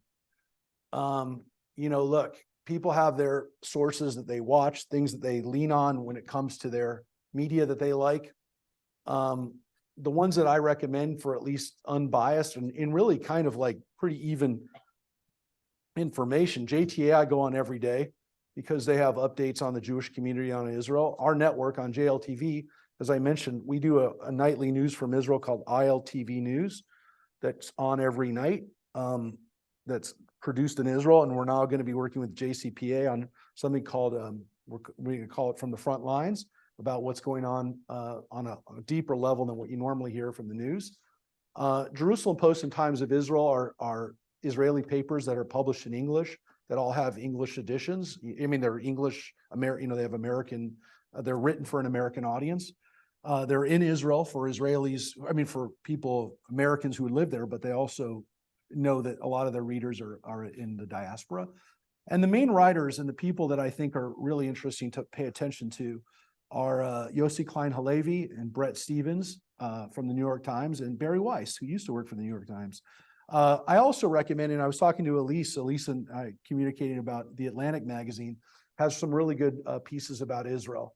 LA Times and New York Times, those are the main sources where a lot of people have gone for years. Quite frankly, they can't really be trusted on this because, as we've seen, they refuse to call Hamas a terrorist organization. So I don't really know what more Hamas has to do to be considered a terrorist organization, but they refuse to call them that. So I don't really have a lot of patience for it anymore. I mean, obviously, people tell me there's something in the LA Times I should check out. I know Philip was telling me he canceled his LA Times subscription. I said, make sure you tell him why. And it's because of this issue. It's because of, again, their refusal to call Hamas a terrorist organization. So this is a constant, we have to constantly be up on this because we have to know for ourselves, and we also have to make sure we're a voice. Social media, and when it comes to our friends, our communities, the groups that we work with, the groups that we interact with, our clubs, we need to make sure that we know that. So I say educate and then disseminate. Make sure that people know this information. Make sure, because again, we know what's out there. We know that that if we don't do our job, other people are going to do another job, and it's not going to be good. We get inundated at the network at JLTV. Our Facebook page gets hit with stuff all the time. Check this out. This was one that I got hit with when we posted something about Paul Kessler. We posted the press conference that we did. He was a 69-year-old Zionist with mental issues who stumbled and fell after celebrating the massacre of children in Gaza by the terrorist IDF. No sympathy here. I mean, this was on our site. I mean, let alone, I took it down right away. I banned the guy and, made sure there was a consequence for it. But I mean, that's what's going on our site. I mean, that's an easy call for us to get rid of it. But this is insane. The stuff that came in the last couple of days just on our site is insane. So social media is obviously a cesspool, but you can't ignore it. And you can't just say, well, let it be. You have to be out there and you have to be a voice within your own groups. The third one is this next one, which I like to call, this one's congregate. And, when we look at what happened here in Santa Clarita, we had a rally, a lot of you were at 3 days after this tragedy. We gathered together and we had the mayor of Santa Clarita, we had a city council person, we had people from all political parties came out and supported us. We saw what happened, on the 14th, when a little over a week ago, we had hundreds of thousands of Jews and people who love Israel, come on to Washington. I wanted there to be even more. I wanted to be there. I was in Israel, but people in Israel saw it and they were the fact that I got to be in Israel, literally as that was happening, they were very moved by seeing everybody speak on behalf of Israel. And I will tell you, it meant a lot. It meant a lot for them to know that America is really with them. And as I told them, and I told them over and over again, the majority of Americans, the vast majority of Americans stand with Israel. There's obviously some real problems. There's some terrible places. in our universities and in some of the places where, again, this is allowed to fester. But for the most part, most Americans are standing with Israel and understand very obvious, what the side of good is here. It's pretty clear. But for some people, it's not. Unfortunately, they make it bad for everybody. But we're not like other countries. Other countries are it's not as easy to stand with Israel. So we've got to continue that. But as I said before, do not go to a rally by yourself, John. Do not go to a rally alone. But it's very important for people to go with other people. Do not go by yourself. It's just not worth it. It's not, don't be, stupid. This guy, Paul Kessler was just a normal guy. He was just a guy who wanted to live his life, show his support for Israel. He did not understand when he left his house that day that he was going to die the next day. It was the furthest thing from his mind. This was not a political agitator. This guy was I'm telling you, a typical Jewish guy in the valley, could have been any of us. And the last one is I call resuscitate, which means to revive, right? We have to make sure, and again, obviously I wanted to make it alliterative or rhyming, but we got to take care of ourselves, right? And we have to recognize that we're under tremendous stress. So look, in our own community, we're trying to take care of people, trying to make sure that they have support, obviously praying, coming together in prayer, but also we had a wonderful turnout this last Friday for Shabbat. But, whatever praying and meditation people normally do it more, because we're under tremendous stress right now. And people say, like, how are you handling this? I'm handling it because I praying and meditating even more than I ever did before. We're trying to make it easier for people. And that's why we created the healing circle a couple of weeks ago that Kelly did. I know she was on the line. We'll probably be doing that again to try to help people again with some of the skills, the tools that they have. Joyce is doing this with her grief group all the time. And so this is a regular group that people have for support, and all of us are going through grief right now. And all of us feel like we've lost a tremendous amount right now. So we have our support groups, and there are other support groups. We just added actually one for parents that meets on Sundays now. And that's a group so that parents in the Jewish community can feel strength and support, because right now, a lot of them don't know what to tell their kids. They don't know what to do with their friend groups that are in some cases turning on them. There's a lot of uncertainty right now. And then the last one is being also, as I say, physically fit and also understanding the connection. Today, we got a survey coming to you about Krav Maga. We're going to have a class on Sundays and a class on Thursdays. We're going to have a class for adults, and we're going to have a group for kids. Where? It's going to be here one day, and it's going to be at Congregation Beth Shalom another day. So what's cool about it is we're doing it on a community-wide basis. Chabad is even participating in it, and they said they're even going to allow it to be co-ed because it's a safety. So we're going to be using Israeli Krav Maga, Israeli self-defense, and we're going to be teaching it on Sundays and Thursdays. So we sent out a survey, or it's coming your way. If it hasn't gotten to you already, you're going to get a survey, email survey, where you're going to be able to put down what times are good for you on those days. We're trying to come up with good times for the majority of people. So yeah, I don't think it's come out yet, but it's coming out. Oh, it did come out. Yeah. Yeah. So yeah, it must have happened just before we came here. I was trying to get it out today. And then in the coming weeks, we're also going to have a gun safety group, and we're working on the times and on the times that this is going to work for people. And again, look, we have to understand that safety and protection is something that we have to take seriously. We have to take it seriously as a community. We have to take it as seriously as individuals. And again, people have different feelings about what they feel comfortable with. We want to make sure that people are feel safe, and they understand safety if they decide that they don't want to have a firearm or have access to firearm or know how to use firearms. So we're going to be doing that at Oak Tree, and we'll probably have that set up probably in maybe like in a month or so, right?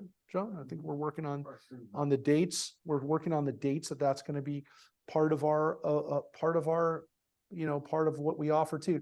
We had talked about it years ago, and people were uncomfortable about it.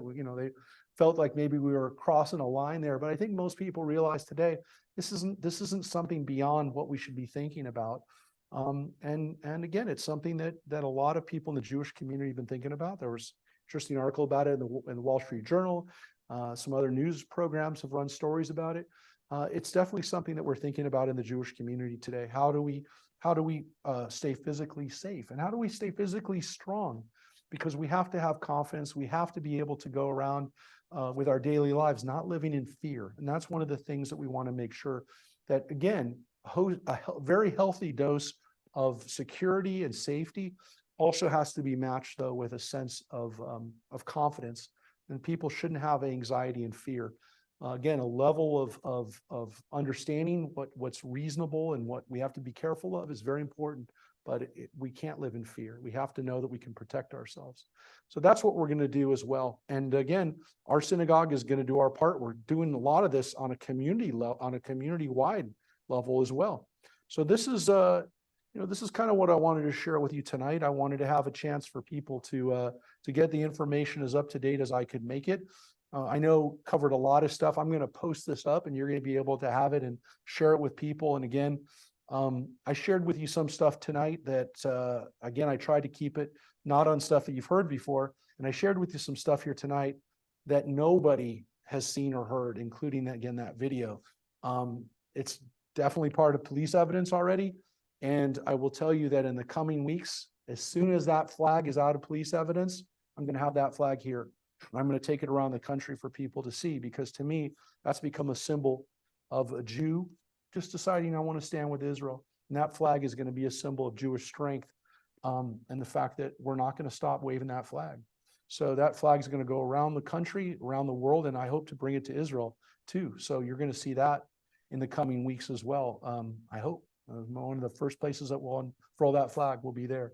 So now we come to questions, because again, I know as we wrap up, some people might have some questions. I want to encourage people who are on Zoom, if you've been holding up with a question and you wanted to ask it, that you have a chance.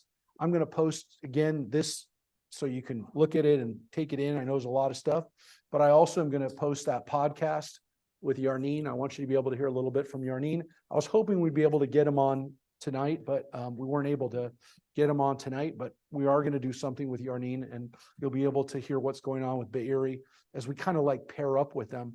And I want you to know that we're going to pair up and maybe have a chance to obviously visit there the next time we go there, but also to have some of their people maybe come out here to visit with us.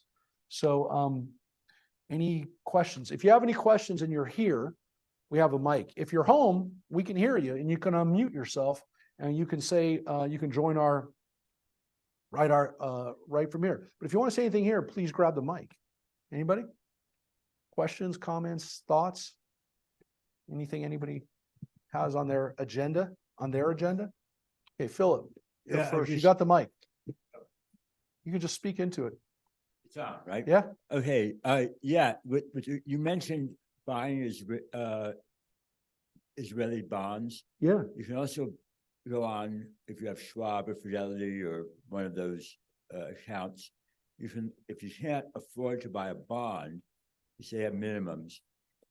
There are Israeli banks that sell CDs. They're FDIC insured. You can buy them in denominations of $1,000. It's less than a bond. But you No, you can get Israel bonds for less than 1,000, can't you? can. I didn't know. I thought the bonds had a higher minimum. Yeah, you can get one for like 500. You can get it for like 500, but that's good to know too, Philip. So again, investing in Israel, taking out bank accounts is actually not as Philip is saying, it's not as hard as you think it would be. But that's even a better way to you're right, Philip. That's even a better way to have a connection. What? They pay a good interest rate. Yeah, they pay a good interest rate. Yeah. Joyce. On our trips, we used to visit Jordan. What can you tell us about Jordan right now?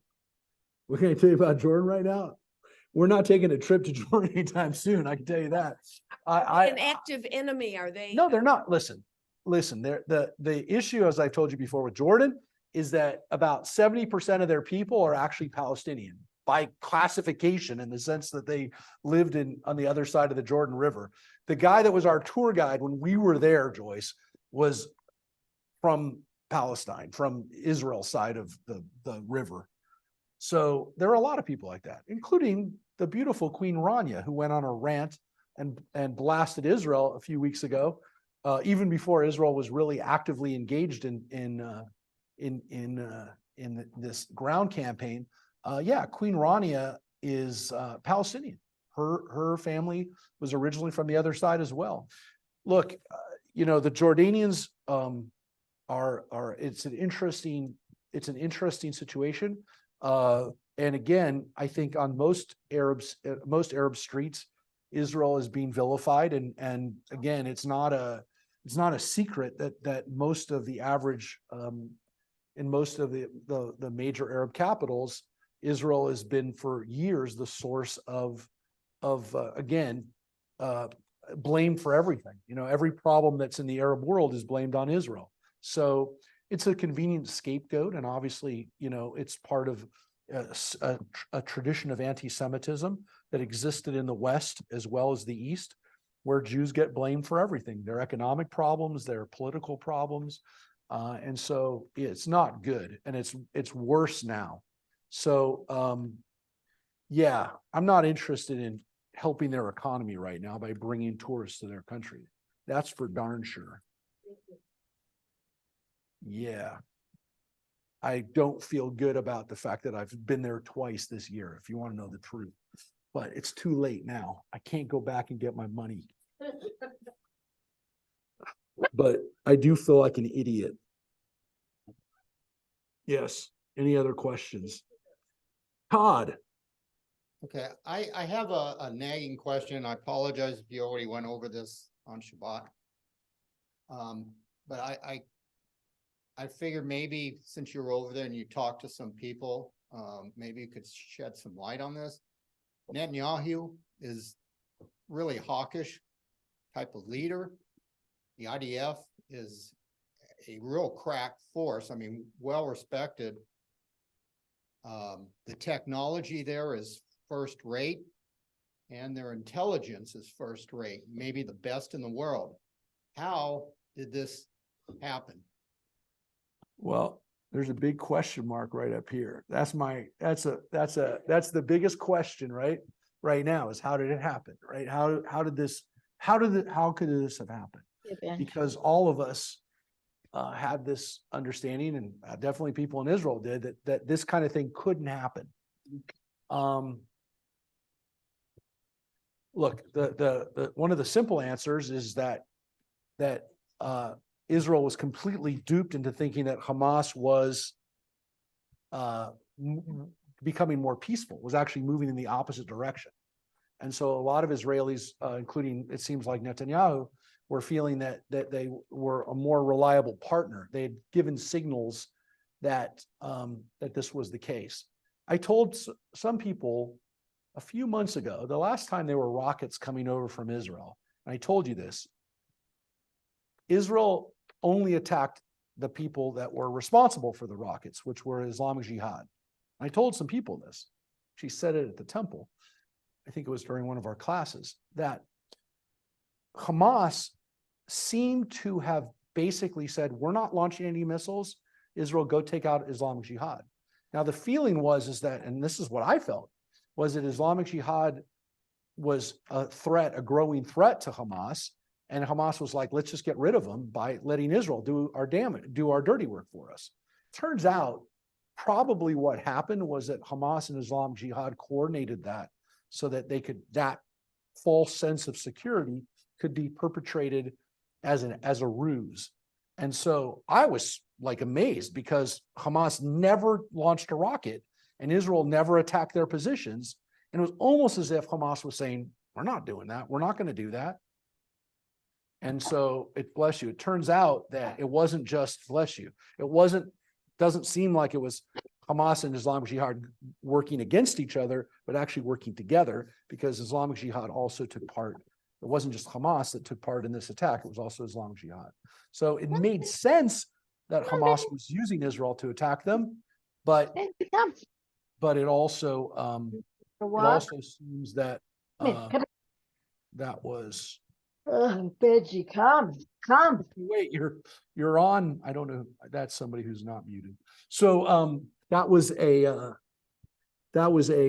really interesting situation of being lulled into a false sense of security.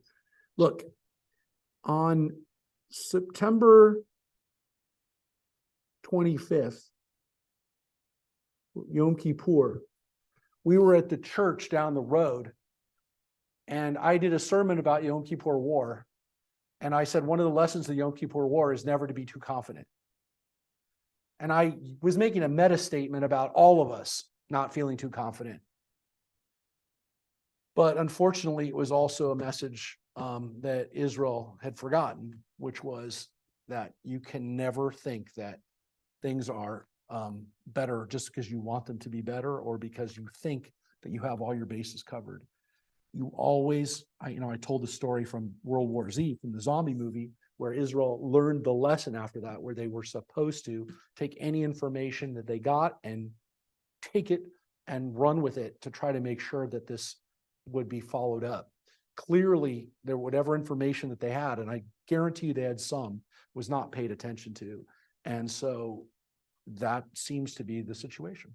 But we don't know for sure. All I can tell you is that some of the crazy stuff that you'll see from social media is that Israel killed these people themselves to make it as a way for us to then go into Gaza and take care of the Palestinians. I'm not joking. They said that those are the lies that are going around in the world, that Israeli military helicopters were responsible for killing the kids at the concert. I'm telling you that that's part of the lies that are happening right now at this very minute. Not 10 years later, not 50 years later, right now, that people are saying that. So that's kind of what we're dealing with on social media and kind of craziness that we have. Somebody else, Joanne. Yeah, I want to know why they can even consider having a two states, especially when one of those states hates and wants to kill us. Well, I think that's a good question, Joanne. So I think people in Israel are definitely hesitant for a formal two-state solution, at least as it exists today.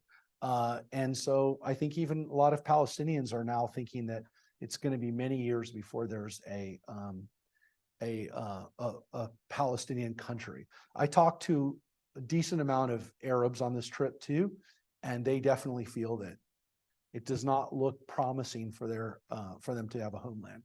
I will tell you that there is definitely, I talked to two young Arabs who were driving from East Jerusalem that drove me once back from Jerusalem and then once to the airport. I talked to two different East Jerusalem residents, Arab, Palestinians. East Jerusalem people have a weird status because on one hand, they're part of the city of Jerusalem, but on the other hand, they don't actually have up until recently, most of them did not want to be citizens of Israel. So they're kind of able to have both statuses, but a lot more of them are actually opting to be citizens of Israel. But it's an interesting situation. So these guys that I talked to, one was from a town called Shufat. Another one was from a part of literally like right in East Jerusalem.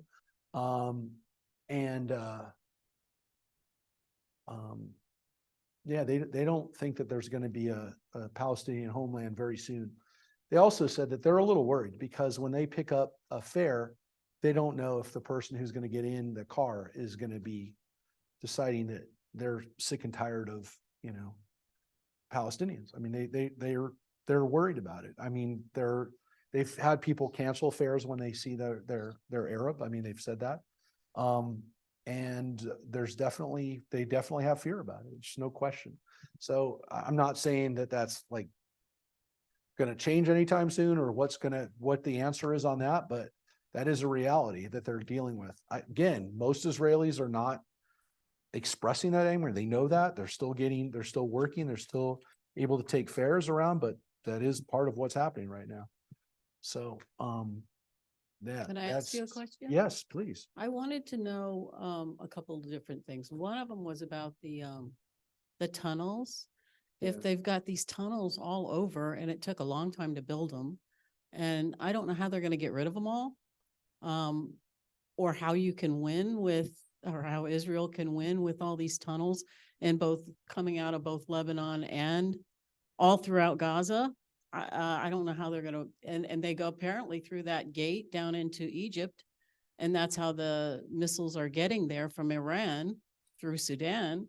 And so I'm just wondering how, number one, how we as Americans can do this two-faced, this double step we're doing with, like I said, I have a lot of questions with Biden, releasing the funds that supposedly are their funds. We're like, there's so much double talk going on with America, and I think we yeah, need so you to have- stop so- that too. So you have a lot of questions there. I will tell you that, well, yeah, one of the things that Israel's doing is trying to destroy the infrastructure, the tunnel infrastructure that they have, which is massive, as you said.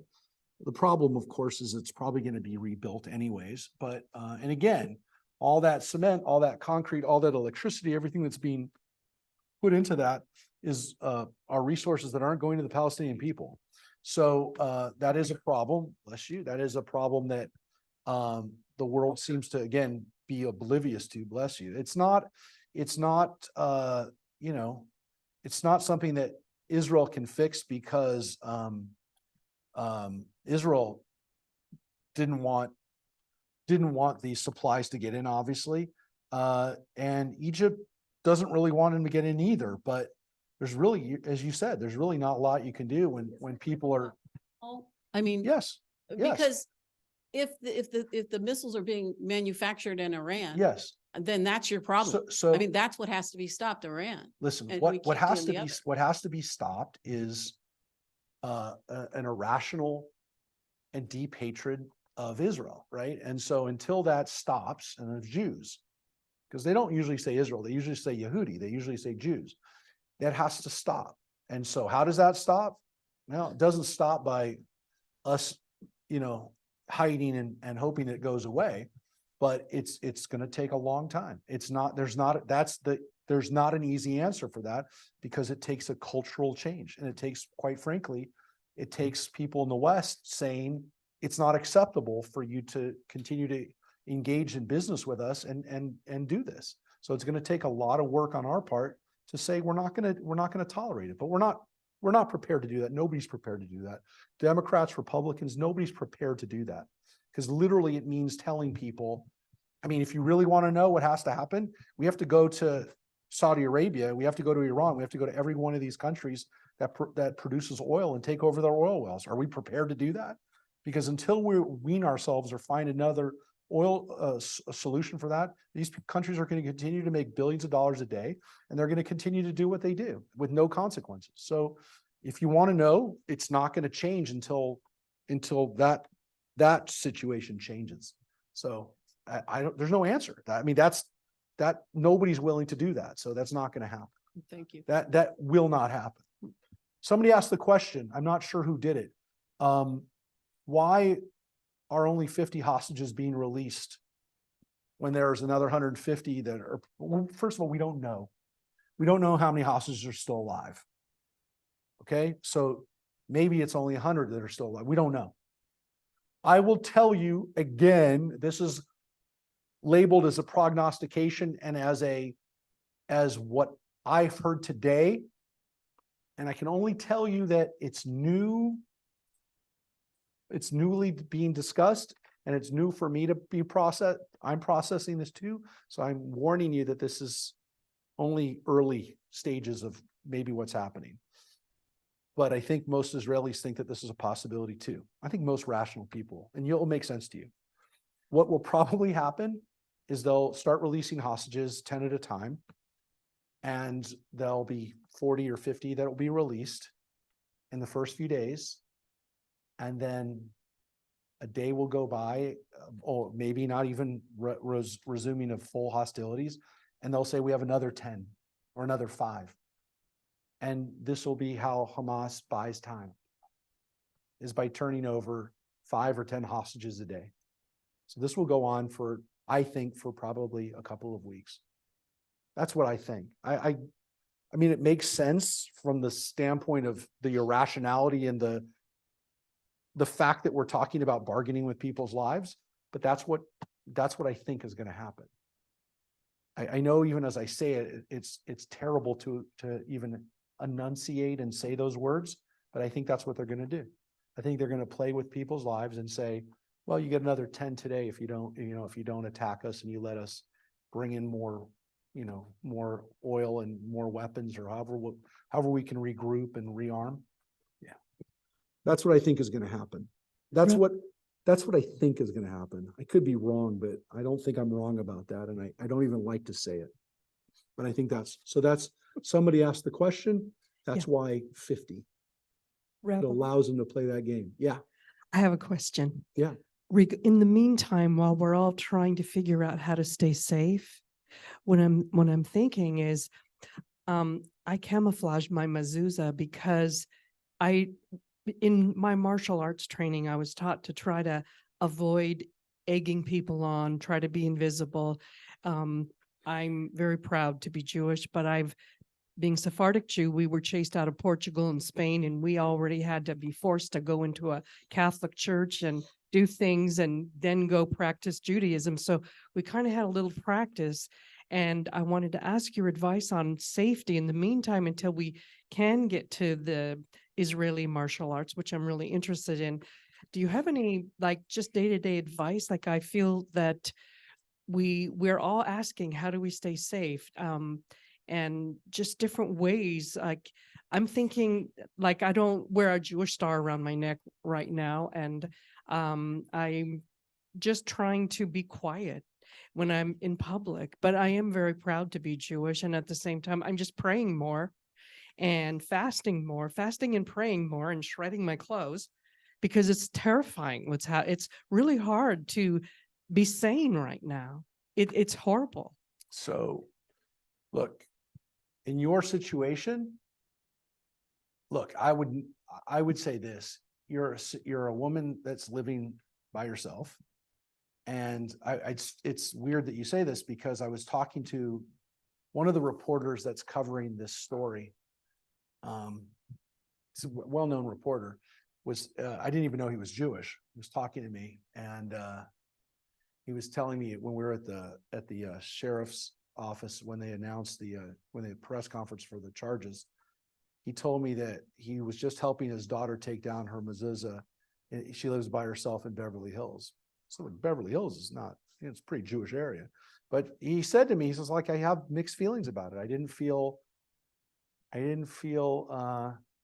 comfortable doing it, but I understand it. I understand how she feels. And he's I don't know if he was asking for my blessing on it, but look, I would tell you that, and I'm not his rabbi. I just met him. I just met him, and thought to myself, I said, look, people have counseled Jews for thousands of years to do what they have to do to be safe. Maimonides, Rambam, one of the greatest rabbis of all time, told Jews that if they have to pretend not to be Jewish, then that's what they have to do. He was talking about, by the way, during the Almohad persecutions, Islamic persecutions in his country. He was from Spain, but he was from Islamic Spain at a time when Jews were also being persecuted by Muslims. But a lot of people think he was talking to conversos. He was actually talking to Jews in Arab lands. But he said you have to do what you have to do to stay alive. But I would say for most of us, we live in a place where we don't have to worry about it. If you are in a situation already where you're single or you're feeling like you're in a dangerous situation, then you definitely shouldn't do anything that is dangerous or makes you feel uneasy.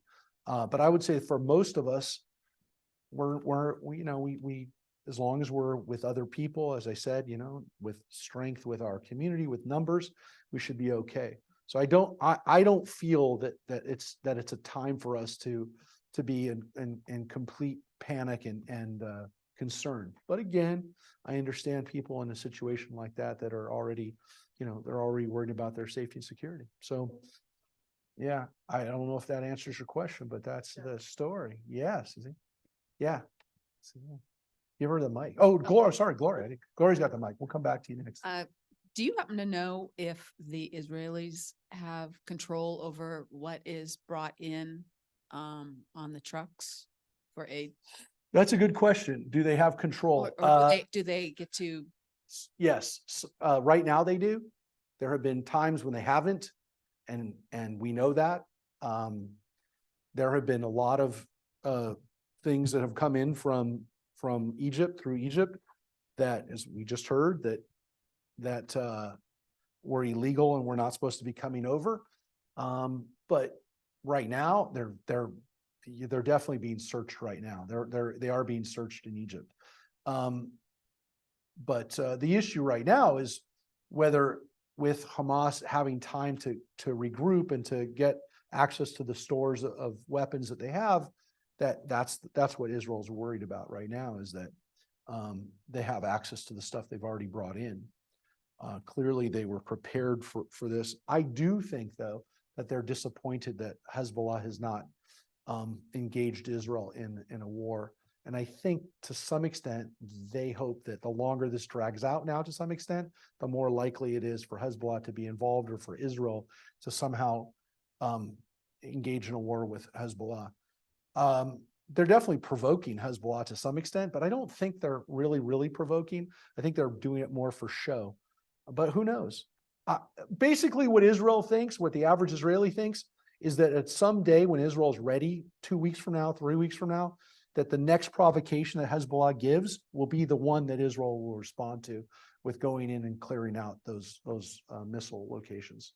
That's what Israelis believe. I have to trust that they know more about this than I do, that they have a better feeling somehow, that they're closer to the ground, they're closer to what's happening. So if that's the case, any day Israel could go into Lebanon and say, you know what, today's the day that your 16 rockets are going to be met with force. So that's what I want you to know.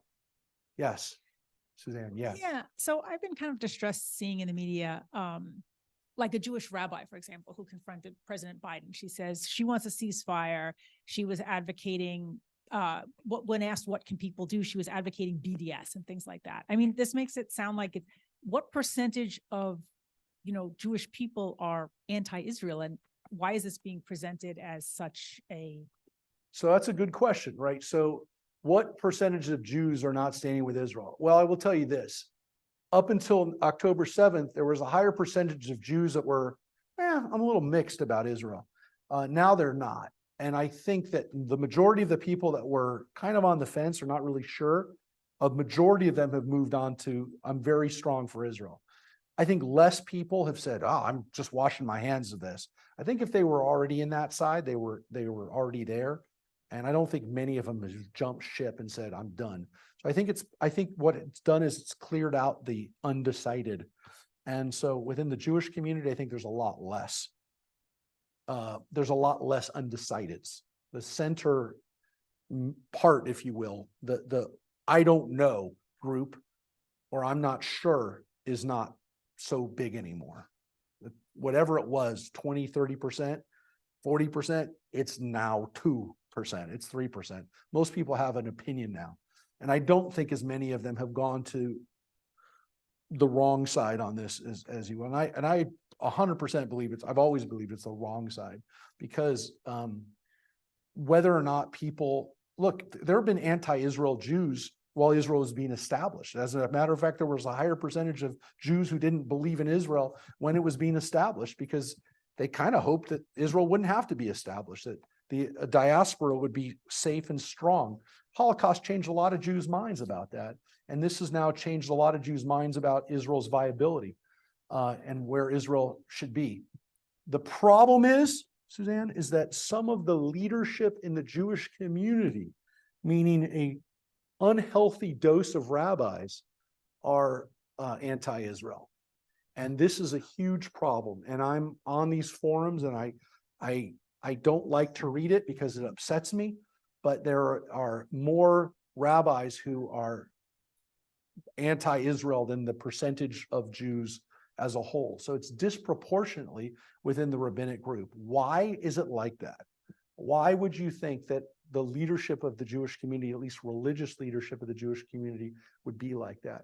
I think part of it is that while some of these people, and the person that you're speaking about in particular, there are other agenda issues for that person. I think that for some people, it's because of their wanting to be bona fide, establishing their credentials within the liberal progressive community. So I think part of it is that. I think that the other part of it is that there is a sense that some people in our community have, which is that they think that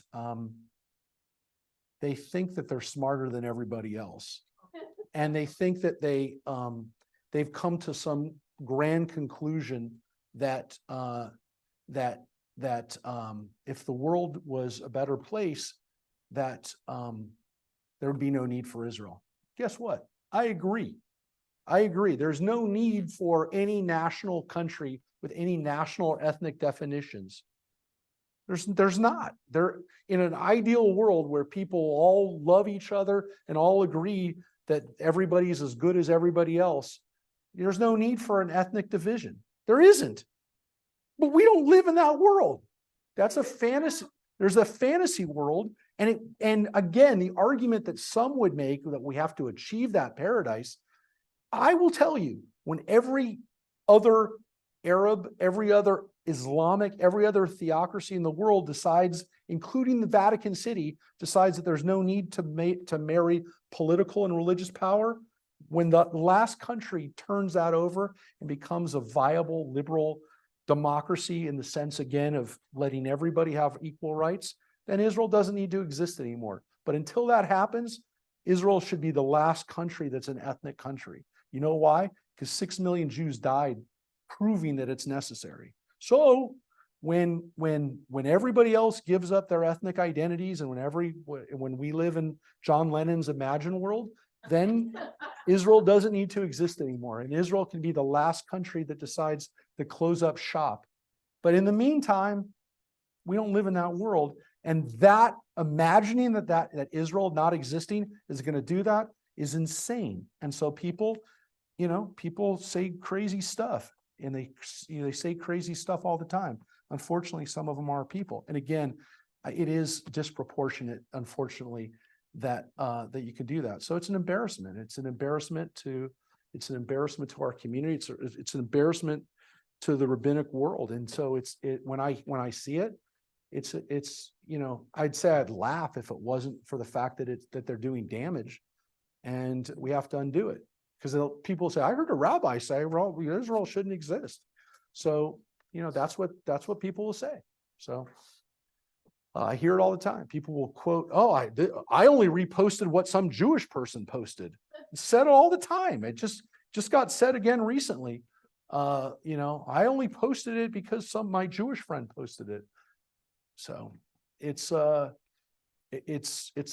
problem. But you know what? For the most part, I think a lot of Jewish folks have reached their end of their tolerance for this, which is why Susan Sarandon's now out of an agency. So, look, it's time for our community to finally say, look, we're not going to take this anymore. And so people have said that. And I think it's more than time. So some good things have come out of this too, which is that we're not tolerating it anymore. Any other questions? Well, look, Rabbi Mark, you said yes. about educating, and most of us in our community probably are educated about what's going on, but how do you educate those that aren't in the Jewish community? Well, that's the part of disseminating. That's getting good information into their hands. And sometimes it's using your head, right? And you're saying, look, if I'm talking to a person who's Arab, I better get an Arab Israeli out there. And there's some really articulate Arab Israelis who've articulated the truth of what it's really like to be an Arab Israeli. So you get that. For somebody who's an Arab, you say, well, really, here's an Arab Israeli who will tell you what it's really like living in Israel, which is the only country where these people actually live in a democracy, because there is no Arab democracy. The only place where people can actually vote for, in a free election as an Arab are the 1.5 million Arabs that live in Israel. So when an Arab says that to another Arab, oh, they have to go, well, I guess, at least for these people, life is pretty good for them. So when you talk to an African-American person, it's good to have an African-American voice and find an African-American voice for Israel. I think it's always good to have people who are from, who can speak the language and the cultural sensitivity of that community, because people don't like to get lectured by other groups, especially today. Everybody's so, look, you can say, well, that's not the way it should be. You're right, it shouldn't be, but we don't live in that world right now. We live in a world where people, only want to hear from their, they only trust somebody who they trust already. So you got to give them, if they're from, if they're Chinese American, get them a Chinese American. Show them the video of Noah, a Chinese Israeli girl that everybody's seen now, 26-year-old young woman that was taken away in front of everybody on video. Show them a Chinese Jew who we're hoping is one of the people that survived. We don't know. We don't know whether she's alive, but we know she's out there, and we know you've all seen Noah, haven't you? You've seen her. Here, I'll just show you a quick little picture of Noah, a little video of her parents. And I want to tell you something, making sure that an Asian American or an Asian person knows that's us too. That's important. So, talk here. I'll show you this real quick as we go out. I want you to think about Noah tonight and pray that she's going to be one of these people that's going to come home. We don't know if she's alive. But here she is. Listen to her, folks, just for a quick second. We ran this last night on JLTV. Here. היום התכוונו לחגוג לה את יום ההולדת. היום היא בת 26 היום, לפני 26 שנה. היא נולדה, במבט הראשון הבנתי שיש לי את הדבר הכי נפלא, הדבר הכי יפה, הכי מתוק, הכי טוב, שילד שאבא יכול להשיג.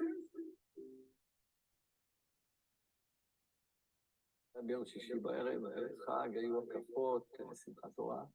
רמזה לי משהו. I'm not gonna have a whole thing now. I'll post it up for you. But so look, I didn't want to end on a sad note, but listen, the fact is we've got somewhere between 50 and 250 of our people that are being held hostage right now at this moment.